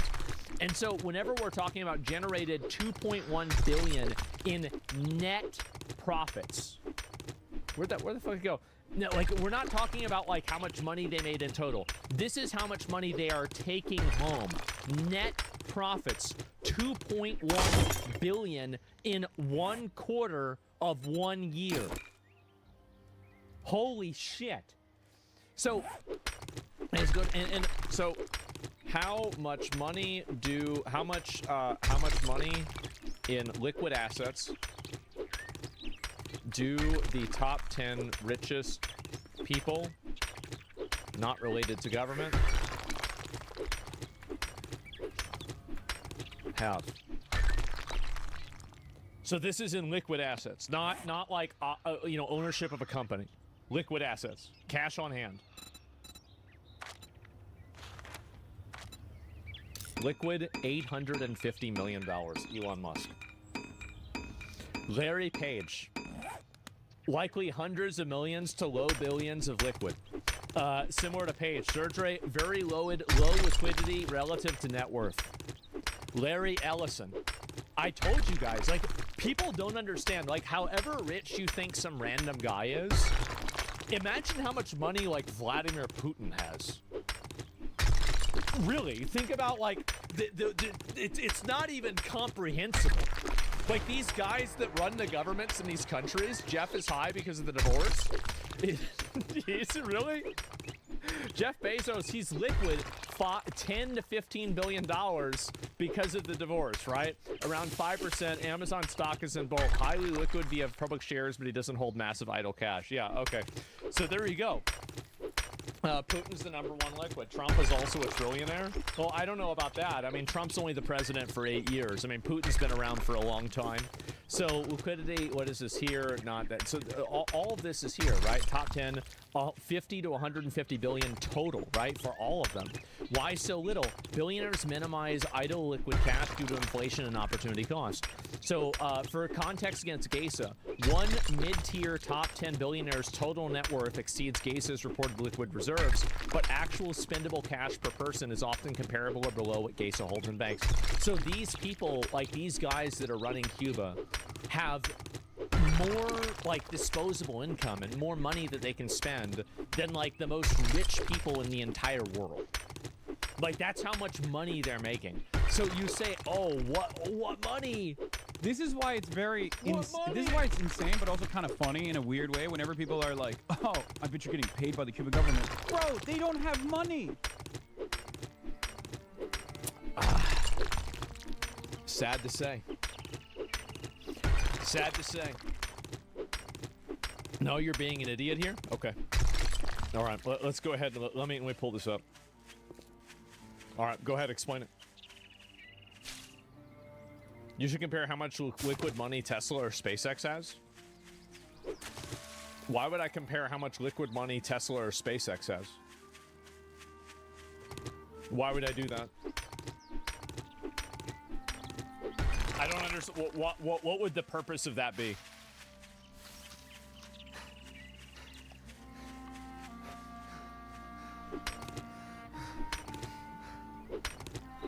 Because GESO is an organization? Yes. GESO is an organization that's run in the best interests of the communist Cuban dictatorship.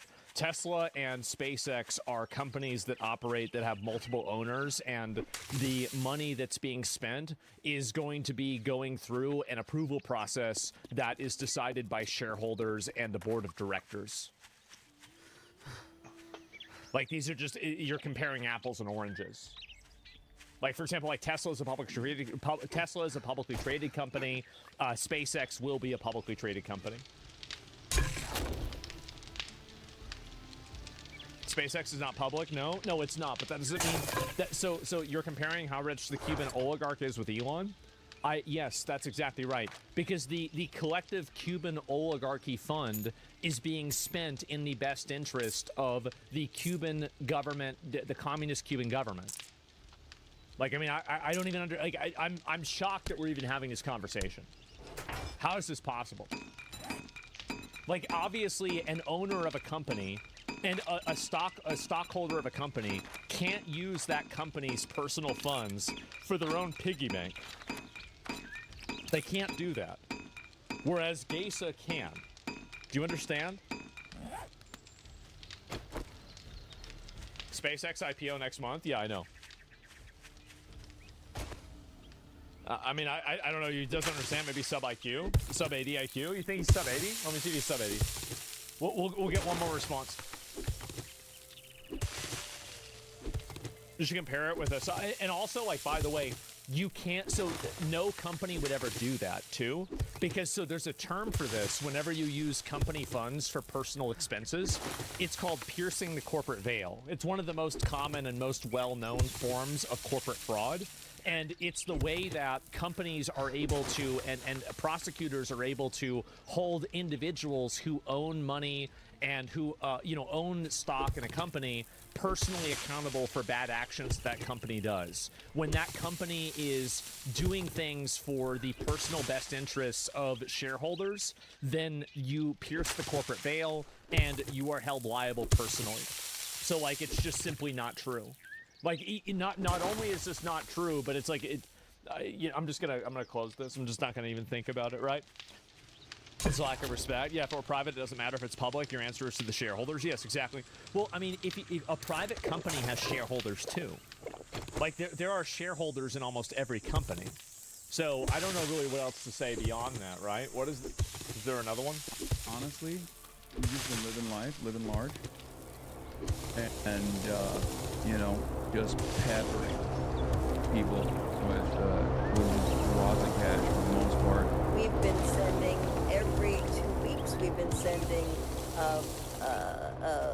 thousands of pounds of medicines and food, and keep collecting donations from Cuba. We have another 2,500 pounds of food that we're sending next Saturday. And we'll just keep doing that, and I think it's so important to be sending whatever we can. It's also important to go there and spend money. Honest? It sure is important. You know what? I don't think she knew how right she was. It turns out that it was more important than what she thought. Wow, how about that? Why is there more on sending food to homeless vets in the U.S.? Because they hate America, that's it. Zoran meant, oh God. Dissidents alike. It's a way to try to have a chilling effect on speech. Good. Should do it more.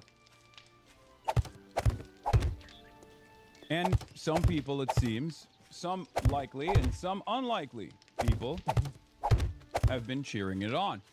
Yeah. We'll be talking about that in a second as well. You might need Zoran Magic for this one? Yeah, okay, dude. Yeah. I don't think Zoran Momdani is going to be... The mayor of New York is going to get you out of a federal charge. Right. This isn't Rudy Giuliani we're talking about, okay? He doesn't have that level of emotion. Doing that. anytime soon because I mean, let's be real. I'm not a Okay. concerning incident that took place in the New York City region of America. You know what I mean?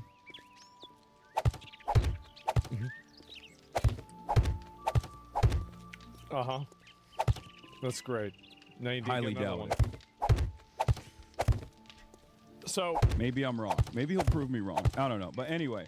maybe he'll prove you wrong. Like, what do you want him to say? That it was bad? I'm sure Zoran will probably say it's unfair that Hassan's being treated this way. I could easily assume that happens. But other than that, I don't think anything else is going to go there. Like, it's just not going to go anything else. And I do find it to be extremely fucking funny that all this, you know, all the Hassan, Cuba thing and everything else, I mean, I really think that it's basically... I hope that the government now, it's actually over for these people that are, like, organizing with these foreign governments and shit like that. I do. I hope it finally happens. I don't know if it ever will, but I hope that that's where things go. And can we get the boys clip, please? I don't remember which one it was. I have no idea. But, yeah, in the end, commies always lose. Well, I mean, apparently, right? It seems that way. So they also think this is a shock collar, by the way.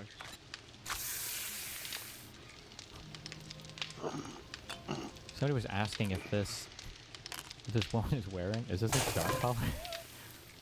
I don't even know what the fuck this is, though. Would it be? That's the remote. Oh, shit. Wait, what is the red one? Does the red one mean something different? It's something to do with the collar. It's obviously something to do with the collar. No. I thought Hassan said Kai was the most spoiled girl ever. Going to the park every day. Uh-huh.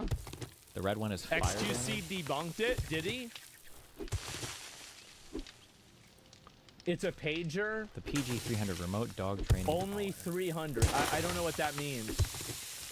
So has it been debunked? Give me a minute. Let me look and see. I think this was on Yeet whenever I looked at it. Let me see if I can find it. It's a ploy to say always had a vibration collar. You think that's the reason why?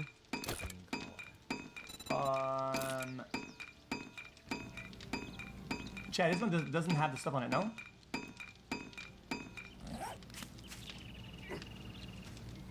Alright, well, I guess I'm logging out for the evening. Pager only. Chad, you know what this is? I think this is the exact opposite. I think this is a... I'll see you guys in the morning. Why are they wearing it so